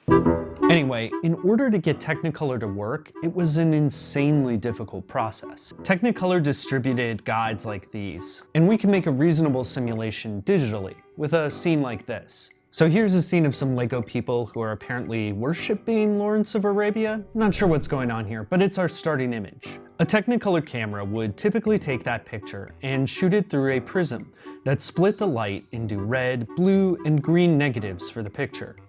These negatives were then flipped into positive matrices, which eventually got soaked with dyes of the complementary colors. So the red matrix turned cyan, the green one magenta, and the blue one yellow. Then the dye was transferred. This was called a dye transfer process to create a final gorgeous Technicolor image. Oh, by the way, the reason why they use RGB and then turn it into CMY is because CMY is for print and is additive. So you have to add cyan and magenta and yellow to make the full color image. Because if you added red, green, and blue to a medium, it would just be black. And that's the opposite. That's why they flip flip the negatives. So if you're anything like me, that explanation might make you feel like the Scarecrow. Oh, I'm a failure because I haven't got a brain. So let's try it again, but only look at the red channel. So keep your eye on the Viewmaster, the red in the Rubik's Cube, or maybe the Lego guy's hat. It is all kind of dark now. Is it actually? That's just the red color. Fuck me, is it going to explain what I literally just said in the video? Does this happen often? The negative. Now flipped in the matrix, that red is really bright, which means that when it's dyed, it won't get a lot of cyan. And that makes sense. Cyan is the complementary color. It's the anti-red. So where you want a lot of red, you do not want just a too lot of smart. cyan. That way, when it comes together, you get a ton of magenta and some yellow. You don't have a lot of cyan because the cyan cancels out the red. In the earlier days of Technicolor, they also had to amp up the contrast. The company would add a black and white layer underneath the matrices explain to print, serve as something called the key. They You can honestly see the just results needed to explain early print. in films like 1934's La Cucaracha, The Trail of the Lonesome Pine, and Robin Hood, all of which came out well before The Wizard of Oz. So there's a black key in addition? It's easy enough to roughly copy the technology that Technicolored The Wizard of Oz. RGB split, color bath, mesh, repeat. But the film strip processes are just part of the story. Line number 2. This scene, it's not going from a black and white world to a color one. The set was actually painted sepia tone, so the same Technicolor process could be used for the bright Oz reveal. Today it's much easier. I can draw a box with my hand, and with a click, black and white and color play together. They even had techniques to do stuff like this in the Oz days. But the fact that they built a sepia house shows how Technicolor's technical limitations shaped all color movies. Like, couldn't they just dye that section black and then cut it? This is one of the cameras that was used to film The Wizard of Oz. Like, no, why didn't they... Yeah, no, why didn't they paint it then with... Because you can make a grayscale out of red, green, and blue channels. And then why not just have that done in sepia? It weighs 400 to 500 pounds, and these cameras were bigger camera. than ordinary motion picture cameras because they had to run 3 strips of film through them at any given time. So remember, this scene, that had to be done with this beast of a camera. Those 3 strips didn't just require more space, they needed tons of light. That set had to be blazingly overlit to get enough light through to these 3 strips of film. The set was reportedly 100 degrees Fahrenheit at times. Sound was an issue too. It's so loud when you're running 3 strips of film through a camera. So they had to build this blimp around it that's filled with soundproofing material. So when you're making a sound film, you don't get all the sound from the camera throughout the studio there. Technicolor's advantages outweighed its limitations. Its main advantage was the way in which it could capture the tone of a scene. 2 movies made in the same year could have a different look, not just because of the choices made in front of the camera. Technicolor consultants and directors tweaked the palette of the film by adjusting the cyan, magenta, and yellow dyes. The complicated dye transfer process gave Seen It in the Rain some of its magenta-hued skin and deep saturated colors. The film and technology weren't the only things that gave Technicolor movies their distinctive look. It also shaped the world that they chose to film. Line number 3. This isn't the real Dorothy. It's Judy Garland's body double. She wore specially designed clothes and makeup to match the sepia world, so Judy Garland could swoop in the same shot and a blue dress to join Technicolor Oz. Oh yeah, like you can make These a cut like right movies there. and Oz were shaped around Technicolor's abilities from head to toe. The second page that you see here is the part of the script that shows the ruby slippers being unveiled. But what it shows is that there's still silver shoes at this point. But the producers of the film really wanted to show off that Technicolor that they were paying for, so they wanted them to be sparkly ruby slippers that would look good against the yellow brick road. So they changed it in the middle of production to ruby slippers. Today, the shoes are kept under low light to preserve them, but during the shoot, they were blasted with light to accommodate the camera and make those sequins sparkle. These weren't just on-set decisions. Technicolor was always pulling strings behind the curtains. Look at the credits for The Wizard of Oz, and The Trail of the Lonesome Pine, and A Star is Born, and so on and so on. You'll see one name over and over. Natalie Kalmus. Once married to Technicolor co-founder Herb Kalmus, she ruled with an iron fist over Technicolor productions for many of the early years. Kalmus had over 300 film credits where she gave Technicolor advice, and sometimes told directors what to do. This is the IMDb page for a woman born in 1882.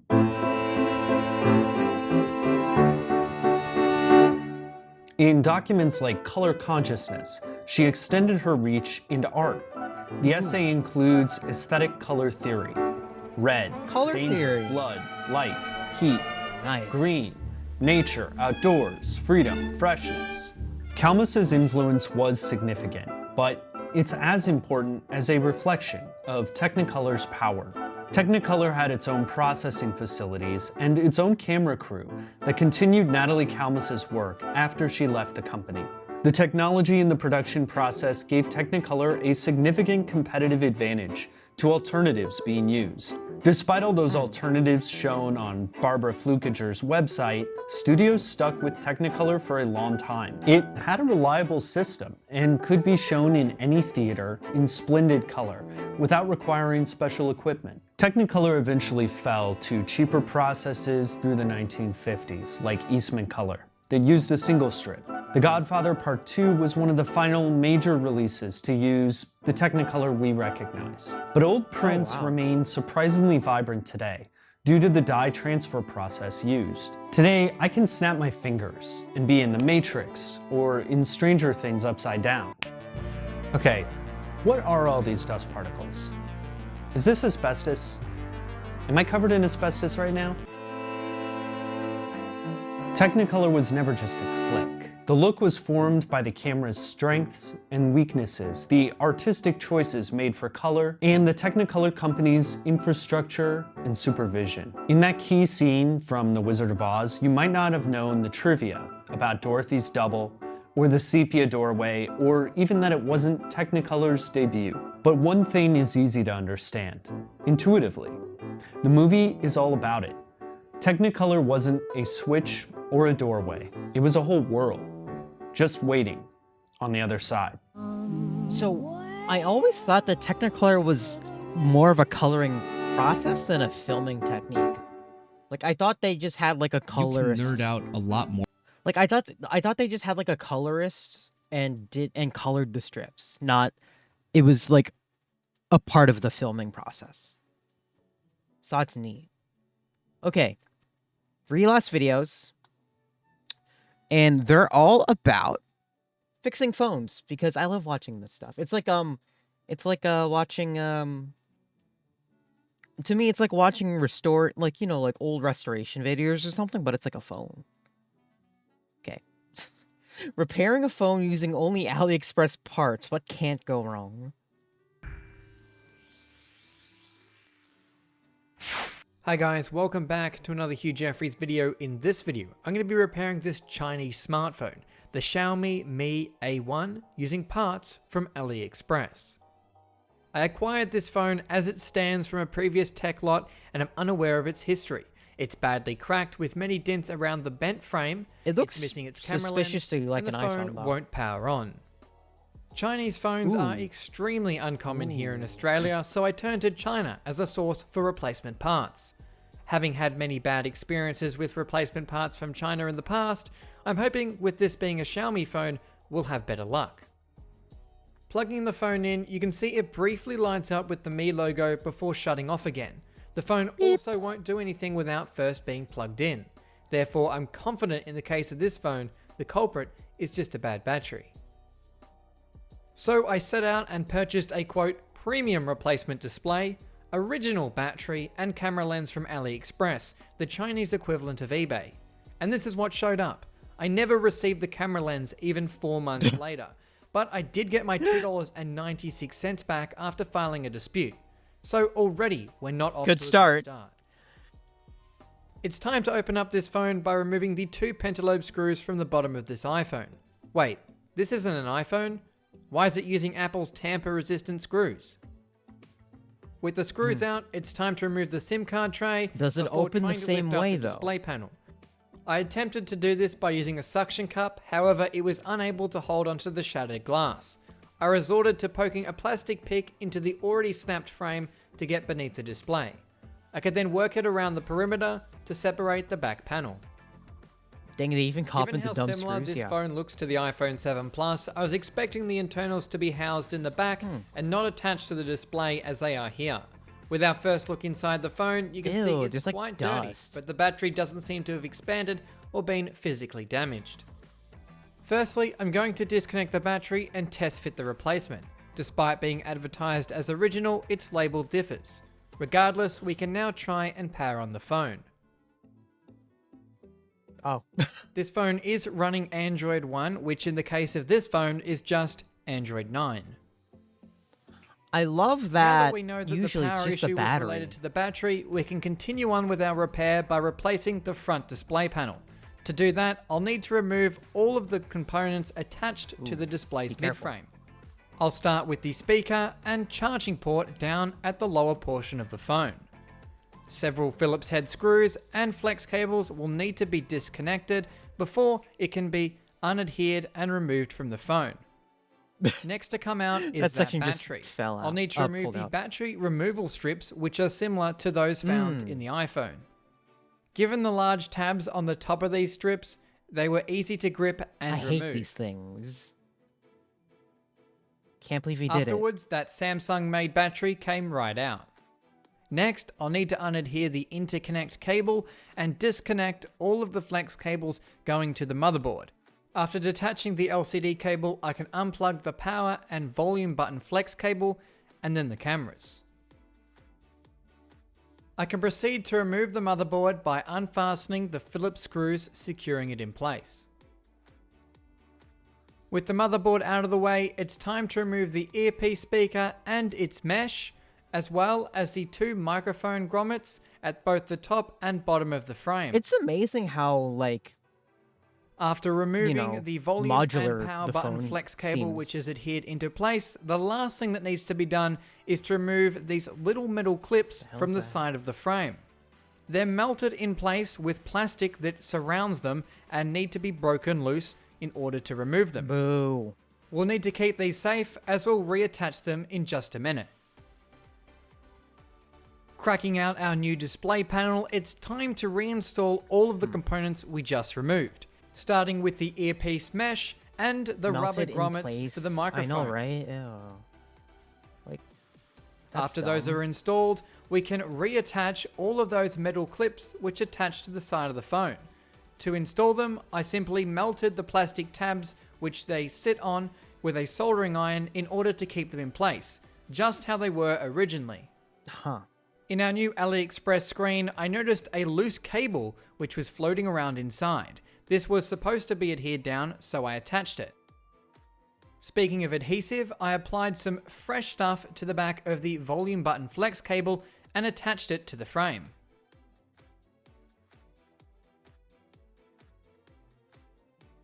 After positioning the earpiece, I could reinstall the motherboard.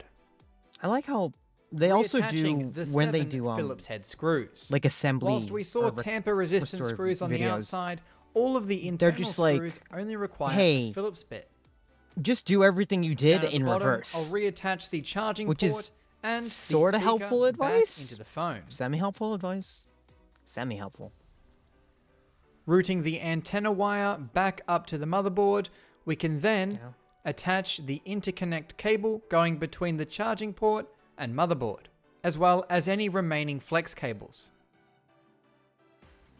Just do everything you did in reverse. Both the new LCD Easy. and interconnect cable lack adhesive, resulting in them loosely sitting inside.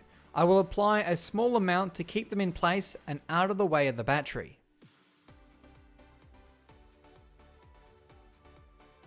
It's finally time to get the battery installed. I will remove the protective film over the adhesive, plug in the battery and press it firmly down into place, ensuring it doesn't come out. Afterwards, you can see the adhesive has done absolutely nothing. In fact, it hasn't held the battery in at all. So I'll need to take the battery back out again, remove this completely useless adhesive, and apply some of my own. I hate that it For this, I'll broke, actually be too. using iPhone adhesive and applying it in the middle section of the battery in order to avoid adhering the battery to any of the flex cables going underneath it. Pressing it into place this time, it's now secured down. We can unbend the metal frame and repair any of the damage to it before cleaning it off with some alcohol and a toothbrush. This repair phone that was quite grimy, so it needed a good clean. Whilst I could have replaced the back housing, I didn't want to spend any more money on this phone. With it all good to go, it can simply be clipped back into place, and the two pentalobe screws can be reinstalled at the bottom. I don't even think he From showed here, off where the those last thing screws left were to held. do is to remove the plastic protective film and install a tempered glass screen protector. And we're done. So this is it, a phone repaired using only AliExpress parts. How did we go? Well, prepare to be disappointed. That new premium display panel looks worse than a flip phone screen from 2005. Front on, the display looks dim and washed out. But view that display Oh god, from look at any it from kind an of angle. and the Oh, screen colors shift and the display fades out. Just The navigation disappears. buttons are unevenly lit, and overall this display is significantly worse than the original one. Oh, this is One display. strange Oh, thing this is when the displays screen is turning shit. off, the colors look perfect for a fraction of a second. Slowing that down, you can see what I mean. Huh. In my opinion, I would avoid buying any phone parts from online It's like marketplaces. absolute They're best to garbage stick with display. legitimate websites and not random untrusting sellers. I love saving electronics from landfill to reduce e-waste, but the majority of replacement parts from places like China turn up like this. I would consider this screen to be manufactured e-waste, as the product is not fit for purpose, it's low quality and isn't something a consumer would want.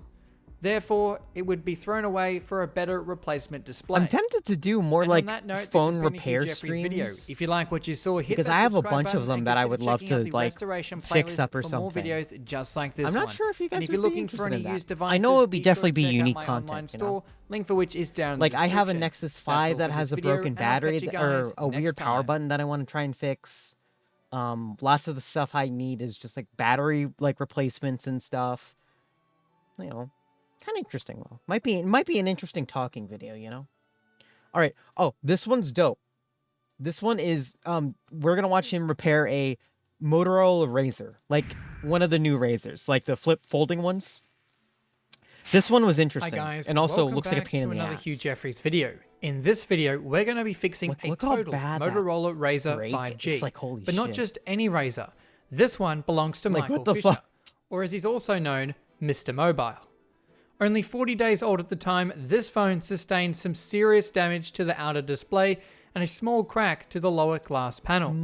Despite the phone being dropped while open, the inner folding display is unscathed from any damage. To recap how this damage occurred and the issues Michael faced with trying to get his phone repaired, let's revisit the Mr. Mobile video. I mean, literally, it just falls out of my hand for no discernible reason other than maybe my hand is cold, crashes to the sidewalk in a horrible murder scene. In fact, it was so brutal that the barista here gave me a coffee on the house because she felt bad. So knowing I'd have to pay for a repair, I started making phone calls. And from the big corporate chains like You Break, I Fix to the independent shops in Brooklyn, nobody offered repair on the new Razr. You guys don't repair the Razr 2020, right? No dice. Okay. With local independent repair shops out of the question, Michael turned to the phone Such a maker bad itself, break. Motorola. Like, what the hell? He was told this damage is a device replacement, not repair, which would cost him $965 US, which is almost the price of a new Razr. Out of options, I reached out to help. A few weeks later, his Razr showed up at my post office box here in Australia, having been sent all the way from Brooklyn in the US. With the help of iFixit, I think we can get this phone back up and running. As you can see, the Razr has arrived just as damaged as he sent it out. Also inside the parcel was a note from the man himself, Aw. which reads, "Hugh, thanks in advance for bringing my baby back. Michael." You can't As fail mentioned now. in Michael's original video, the But, inner like- display panel works flawlessly. Like it's so fun. It's so fine. Like the inner display, the folding, the part that's the most on paper breakable is perfectly fine. However, that outer display, well, it doesn't work at all. Outer display's fucked though. I'd like to thank Totally iFixit fucked. for sponsoring this video. Get genuine Motorola parts to fix your phone at ifixit.com/HughJeffries. Whilst purchasing replacement parts from iFixit's website is easy, they didn't have any parts in stock for this particular phone. After getting in touch, they managed to source out a replacement outer display for this Razr directly from Motorola, thanks to a partnership they have with them. So whilst Motorola didn't offer repair for the damage to Michael's phone, they did however sell us the parts. But it wasn't without issue. For the rear panel, Motorola stated the part had reached the end of life and wasn't being sold, which is crazy for the latest flagship. I feel as though they were confused on what Razr phone we were actually talking about. In the end, I sourced out that part from another place online. Whilst the experience sourcing parts from Motorola wasn't flawless, I want to congratulate them on actually selling at least some of their replacement parts to suppliers. Almost no companies do this. Yeah, no, Motorola's pretty pog. Like, you could go to their website and they have a listing of like parts available for you to purchase. And I mean, obviously they don't guarantee that you'll be like, you know, they obviously don't guarantee anything with the parts. They sell the parts though, which is better than literally any other phone manufacturer so far, because it means you can actually repair your phone. I'm super tempted to like get one of these, like get a Motorola phone in the future, straight because like if I can get parts for it, I can fix it. Again, which is better than like a lot of any other part, like any other phone that isn't like super duper like flagship, you know. Also mainly because replacement warranties like cost a lot and they suck. So it means I can be confident the outcome of this repair will be as good as it can be, and I'm not going to have to worry about low quality parts with bad displays or weak glass. With our parts ready to go, it's time to begin work. This phone is glued shut, so we'll need to soften that adhesive. To do this, I can switch on my heat plate at 80 degrees and place the phone on top for a few minutes. This does seem like a Afterwards, pain we in the can ass use a though. suction cup to apply enough upward pressure to create a gap between the glass and frame. Next, using a plastic pick, we can work around the perimeter of the glass panel to separate it from the adhesive. This was Also, apparently the back panel's glass, which sucks. Like, what? Why is this glass? This looks straight up like aluminum or something. Why not just make it aluminum? It's much easier than I anticipated, as Why it is it lacks any form of water resistance. The adhesive is much weaker. I don't even think it has wireless charging. Once we've made it all the way around the edges, It might. you'll notice that the back I might is be now wrong. lifting up and away from the phone. Pulling it off completely, you can see we've got our first look inside the Motorola. No, it doesn't. It doesn't even have wireless charging. It's just a glass panel on the back. They fucking could have made that metal. Damn it, guys. At least the battery is like kind of nicely tucked in there. Like, what's the point? Like, why have a glass back when there's no purpose for using it in there? Like, why have a glass back when you can't? Like, the purposes of having a glass back is because you want to use wireless charging. Because if you had a metal back, that interferes. That would make sense. This is just because we want to and style. No, just make it metal at this point. Like, what the hell? Or ceramic or something. I don't know. Why glass? Razr. Because, like, you can see he broke it, and it also chipped off a corner there, too.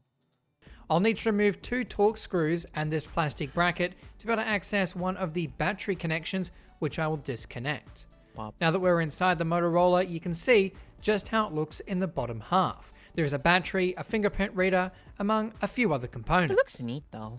It's now time to turn to the top half of the Razr, where we can remove the obliterated quick view display. Once again, I heated the phone, this time being the top section. Its removal is similar to the back, however it's held in with extra glue. On top of that, there's a microphone cable you need to look out for, as well as the 2 display cables that are attaching to the phone's motherboard. And as this display is very shattered, it makes its removal more difficult.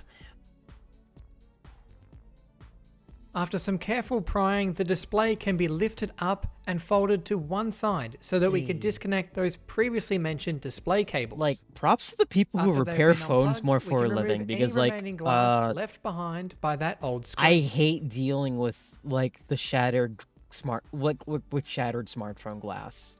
It's such a pain to clean On up. that old screen is the camera bracket and LED flash, which we'll need to take out and save for later, as it will need to be attached to the new display panel. Also because you have to deal with, broken glass. Now we've disassembled Like, a this lot of phone broken as glass, far and it as we shatters need really to. well We've got easily, too. It access to both the sucks. top and bottom sections of this phone. One thing that struck my eye was the gap on either side of that folding display. This would easily allow dust to enter the phone or get caught up in the display. Why is there a gap? Proceeding, I'll need to clean up the frame and remove any of the residual adhesive that I can. We need to ensure there's no remaining glass or big chunks of adhesive left behind, so our new display panel will sit nice and flush in the phone. I'll test fit our new display panel to make sure not only it is working, but the previous non-functioning display issue wasn't relating to a deeper issue inside the phone. With the new screen fitted, you can see that it is indeed working just fine. Screen. I can power down the Razr once again and disconnect the display. We'll need to apply the adhesive before we can get it fully attached. The microphones in this phone are covered by a small mesh sticker that sometimes will come up with the rear or front panel. It's vital to remove them and reattach them back into the phone, as I'm doing here. Next to that microphone is a bit of tape, which we'll need to pull up and replace. I did initially think that was attached to the sure new love adhesive, removing adhesive. but it wasn't, so I'll need to apply some of my own. So much adhesive. This is better than leaving the old adhesive, as after it's lost its grip, it can create an annoying clacking sound whenever the new glass is pressed on. It's now time to fit the new adhesive going around the perimeter of the bottom section of this phone. It is slightly shorter than the edges, so there is a slight gap all the way around, but this is how it is supposed to be. Look how cool it is to remove the adhesive. You just pull. Like, wow. And then there's the front. We'll need to repeat the same process for the top section, first reinstalling that camera and LED flash before applying the adhesive. It's important to make sure this is lined up correctly, so none of the adhesive is preventing the display from sitting flush. I'll need to press it down with my finger and a spudger to ensure that it is correctly seated into position and adhered to the frame. After that is done, it's finally time to attach that new screen. First, peeling off the protective film on the camera hole and cable, we can attach the first cable to the motherboard. Repairing technology. Thankfully, the adhesive is designed in such a way that the display can be connected without the protective film first having to be removed, which simplifies the installation process and prevents you from accidentally attaching the display. With that second cable plugged in, we can do a final test on the phone just to make sure everything is working for Mr. Mobile, and once that is all done, we can reattach that second battery and fasten its retaining piece of plastic. While I always recommend disconnecting the battery before working on anything, that's not possible with this phone, as the other battery in the top half was still providing power. So it's not always possible, but this didn't harm the phone. Next, the protective film from the adhesive can be taken off and the display can be pressed down into place, ensuring all sides are correctly lined up with the edges of the phone. Around back, we'll need to do the exact same procedure, first removing all of the protective film and then applying the new back panel into place. It's so much better now. As an added measure, I used lacquer bands to keep pressure on the adhesive overnight to ensure it didn't break free. In the morning, I could remove these lacquer bands and see our finished result. And finally, the last thing we have to do is remove the plastic protective film. And we're done. Brand new. I always like technology repair videos because it's like, for me, it's like the modern equivalent of like restoration videos that you kind of occasionally see online. Like it's like the same feeling to me. But like, so this damn, is it. Look at that. Michael Fisher's Motorola Razr 5G. After not even Motorola offered a repair option, we have saved this phone, preventing it from becoming e-waste and essentially bringing it back to life. I am disappointed that Motorola didn't offer a repair option for the outer display or back glass, even though they offer repair for the main folding display. I hope to see Motorola make a change to their offered repairs to include this one. With the Razr looking sharp, there's only one thing left to do: send it back to Mr. Mobile.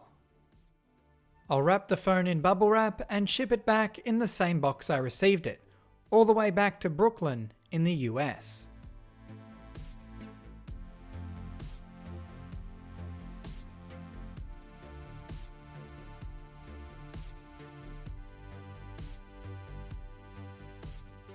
All right, Hugh, let's see what we got here.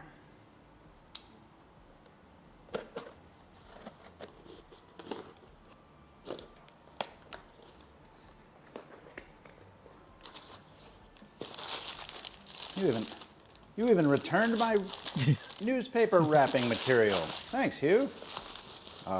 Ooh, this is a special moment. Gosh. I forgot how, no, don't scratch at the first thing you do. All right. I forgot how much I missed this colorway. I've been using the Razr, but not in the colorway I wanted in 2004. This video also makes me want to buy a Razr. Ruined. Wow, that's gorgeous. Like, damn. Wow. That is gorgeous. All over again. Hello, friends. Michael Fisher professional phone dropper here, aka Mr. Mobile. When I dropped and shattered my Motorola Razr 5G, I was of two minds about it. On the one hand, from a professional standpoint, it was kind of interesting that the one thing everyone worries about on foldable phones, the folding display, was fine, and everything else was shattered. But from a personal standpoint, of course, I was heartbroken.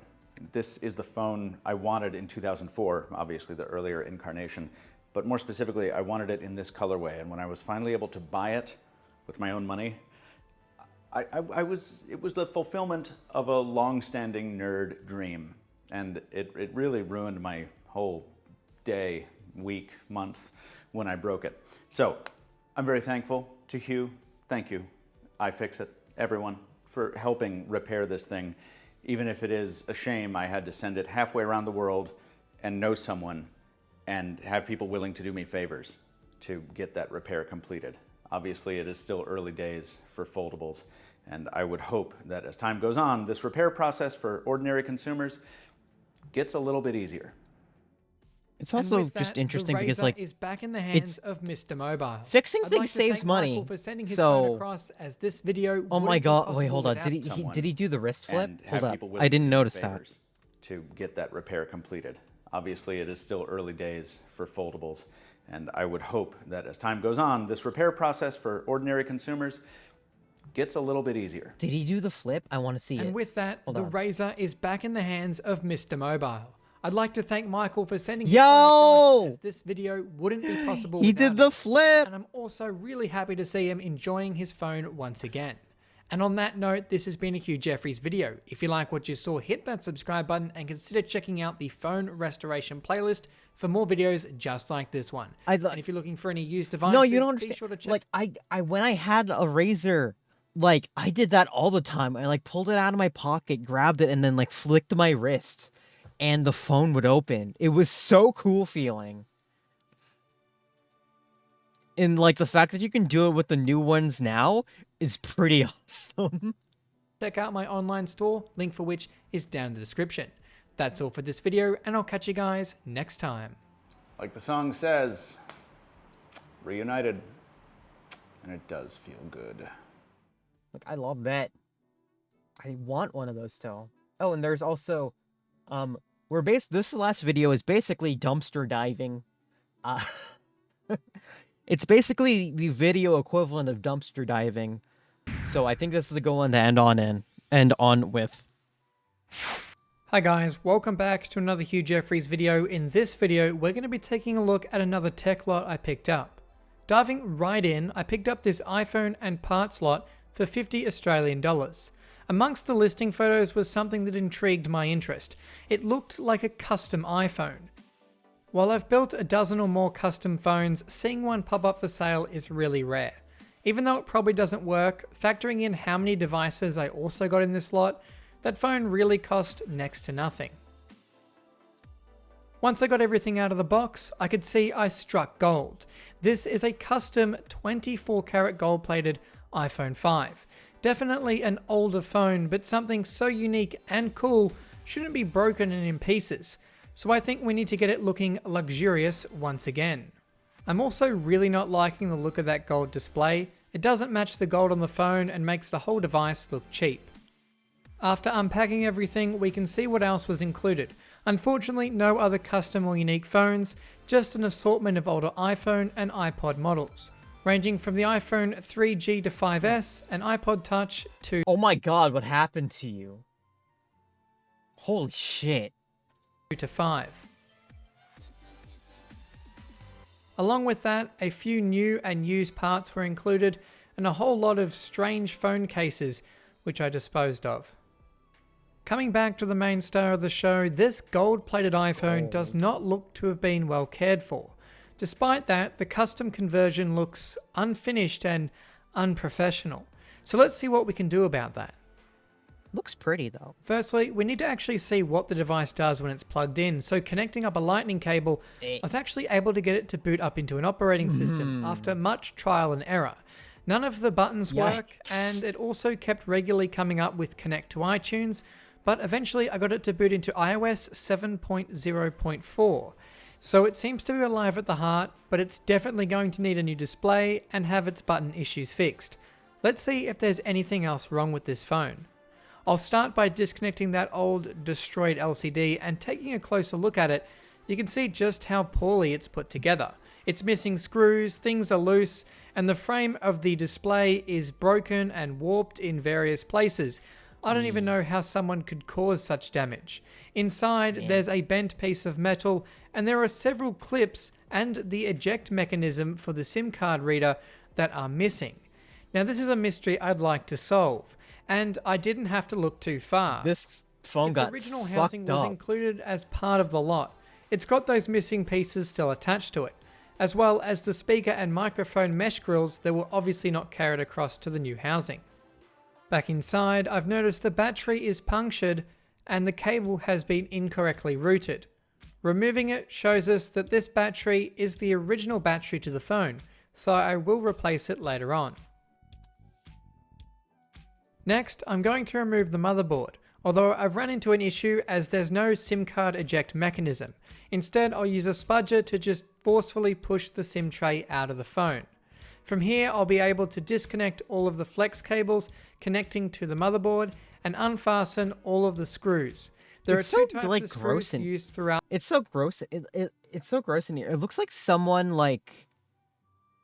It looked like this phone was like on Pimp My iPhone and then got abandoned like a month later.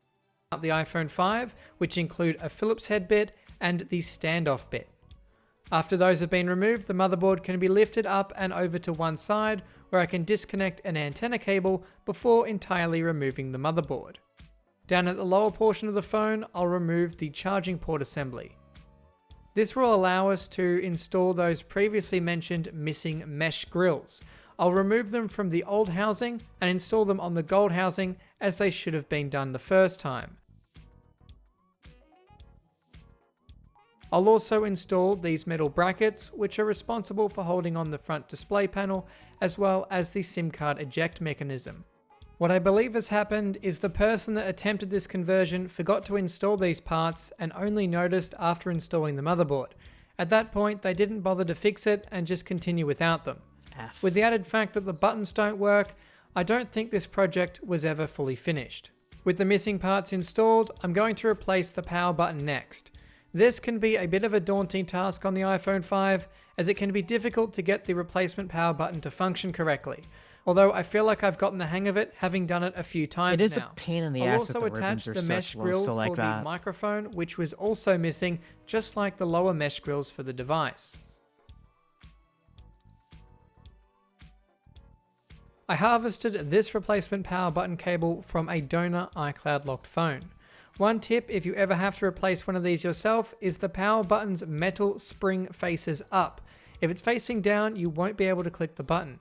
It's always important to make sure that the buttons are clicking and working correctly before you fully reassemble the phone, just in case something didn't work out.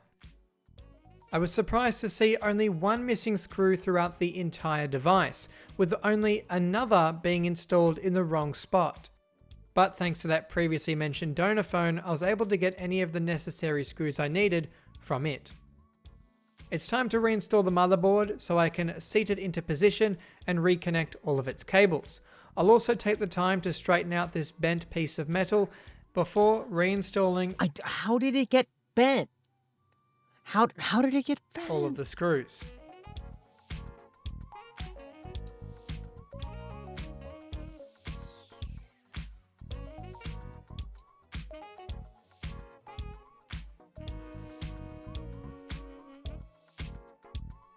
Proceeding, it's now time to install our replacement battery.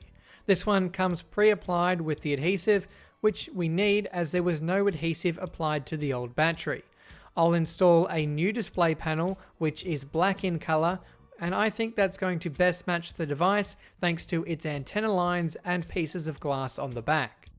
I will connect up the new battery. Its cable was a little bit long, but I managed to secure it into place. After cleaning off the insides with a microfiber cloth, it's time to seal up this iPhone 5 by closing up the display panel and attaching it to the gold frame. From here, I'll need to reinstall the two pentalobe screws into the bottom of our iPhone 5. Testing the phone, I found the power and home button still didn't work just like before. Oddly, if I plug the phone in and leave it connected on boot, it will always go into recovery mode. If I plug it in but disconnect it as soon as the logo appears, it will boot into the OS. Once it reaches the lock screen, you can see it instantly enters sleep. This makes me think the phone believes both of these buttons are always being pressed.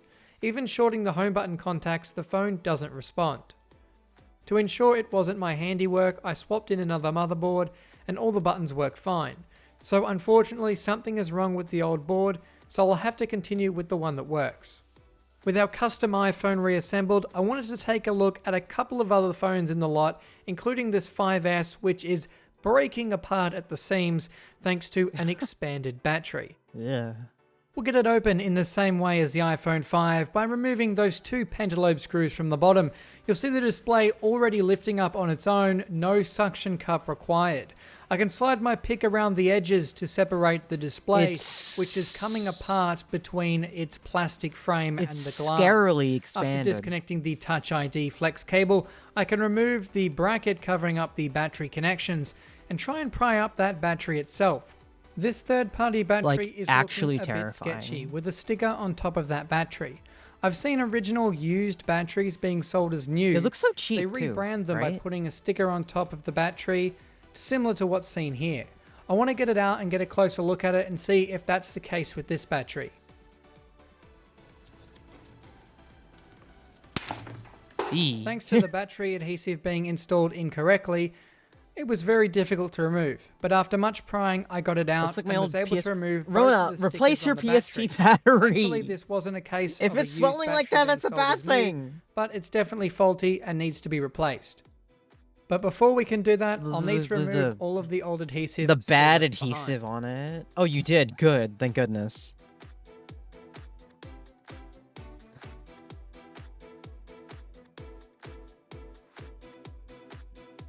Placing in a new battery, we can finally test out this phone. Before, it wouldn't turn on thanks to the battery being incredibly dead, but this time around we get to a lock screen and see a passcode. This is one of the only devices with Find My iPhone on, but it looks to have been used by the previous owner, so hopefully they can unlock it. For now, I haven't glued in the battery, but at least I know the phone At least it and doesn't works. look like it's about to explode. So this is it. The $50 phone and parts tech lot. While I only purchased this lot for the custom gold iPhone, I did briefly test all of the other devices. In the end, we're left with an iPhone 5 that I had to replace the charging port on as it was faulty, but it's now working, a locked iPhone 5S, the gold iPhone 5, two iPhone 4S, an iPhone 3G with an expanded battery, and a 3GS with water damage that has no backlight. In terms of iPods, we have a 64 gig 4th gen that's destroyed but still turns on, a 32 gig 4th gen that needs to be reset, a 2nd gen with a cracked screen and non-functioning power button, an iCloud locked iPod 5, and finally an iPod Nano with a crazy scrambled screen. I'm not sure if this is an LCD fault, a logic board issue, or maybe just a loose cable somewhere, but that's something for me to look into later on. As for the gold iPhone 5, I've removed the iOS 7 board and replaced it with one on iOS 10, as the old board didn't respond to button presses. The housing isn't in the best condition, however the plastic protector on the back has saved a lot of extra scratches. There is still damage to the housing with the chips in the gold plating on the right hand side. At the bottom it says it was customized by Indulge in Gold. I looked that up and found the website. Despite it being insecure and half broken, it appears to be run by someone in Queensland, Australia. All I can say is I hope they didn't build this one because it wasn't well assembled. Although I have a feeling that it was just the previous owner messing around. Despite its flaws, it'll still be an excellent addition to my collection of custom phones. This includes gold-plated phones and phones in different color combinations you can't buy. And on that note, this has been a Hugh Jeffries video. If you like what It's you so saw, cool hit that looking. subscribe button and consider checking out the Tech Lot playlist for more videos just like this one. I love that he basically did the work for the finished gold iPhone. That's like, you know, that's pretty damn good.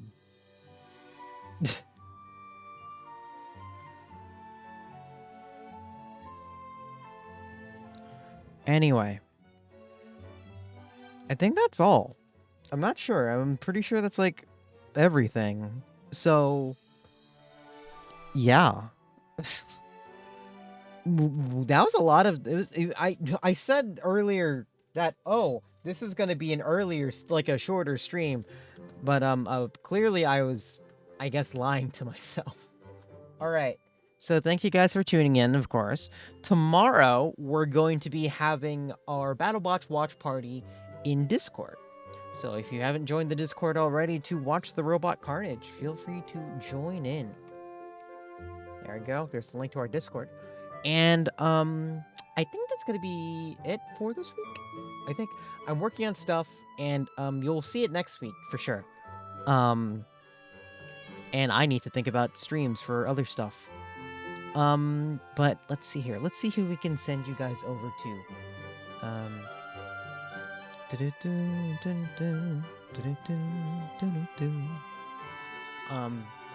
I don't think I'm gonna stream for Halloween, just if anyone's wondering.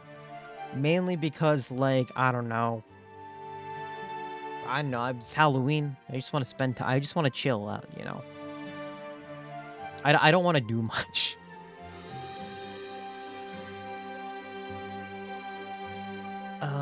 Let's see here.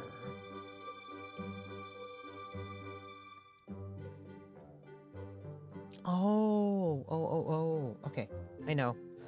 Let's go watch, or let's send everybody to Tane. I love Tane. And for anyone who doesn't know, Tane Tenshi is a wonderful succubus VTuber. She's going to be playing Alien Isolation with a heart rate monitor, so if you want to see some spooky stuff, let's go. And of course, make sure you guys save before you go. I'll see you on Tane's stream. Have a good one. Bye-bye. Bye-bye. We're gonna rate in like 5, 4,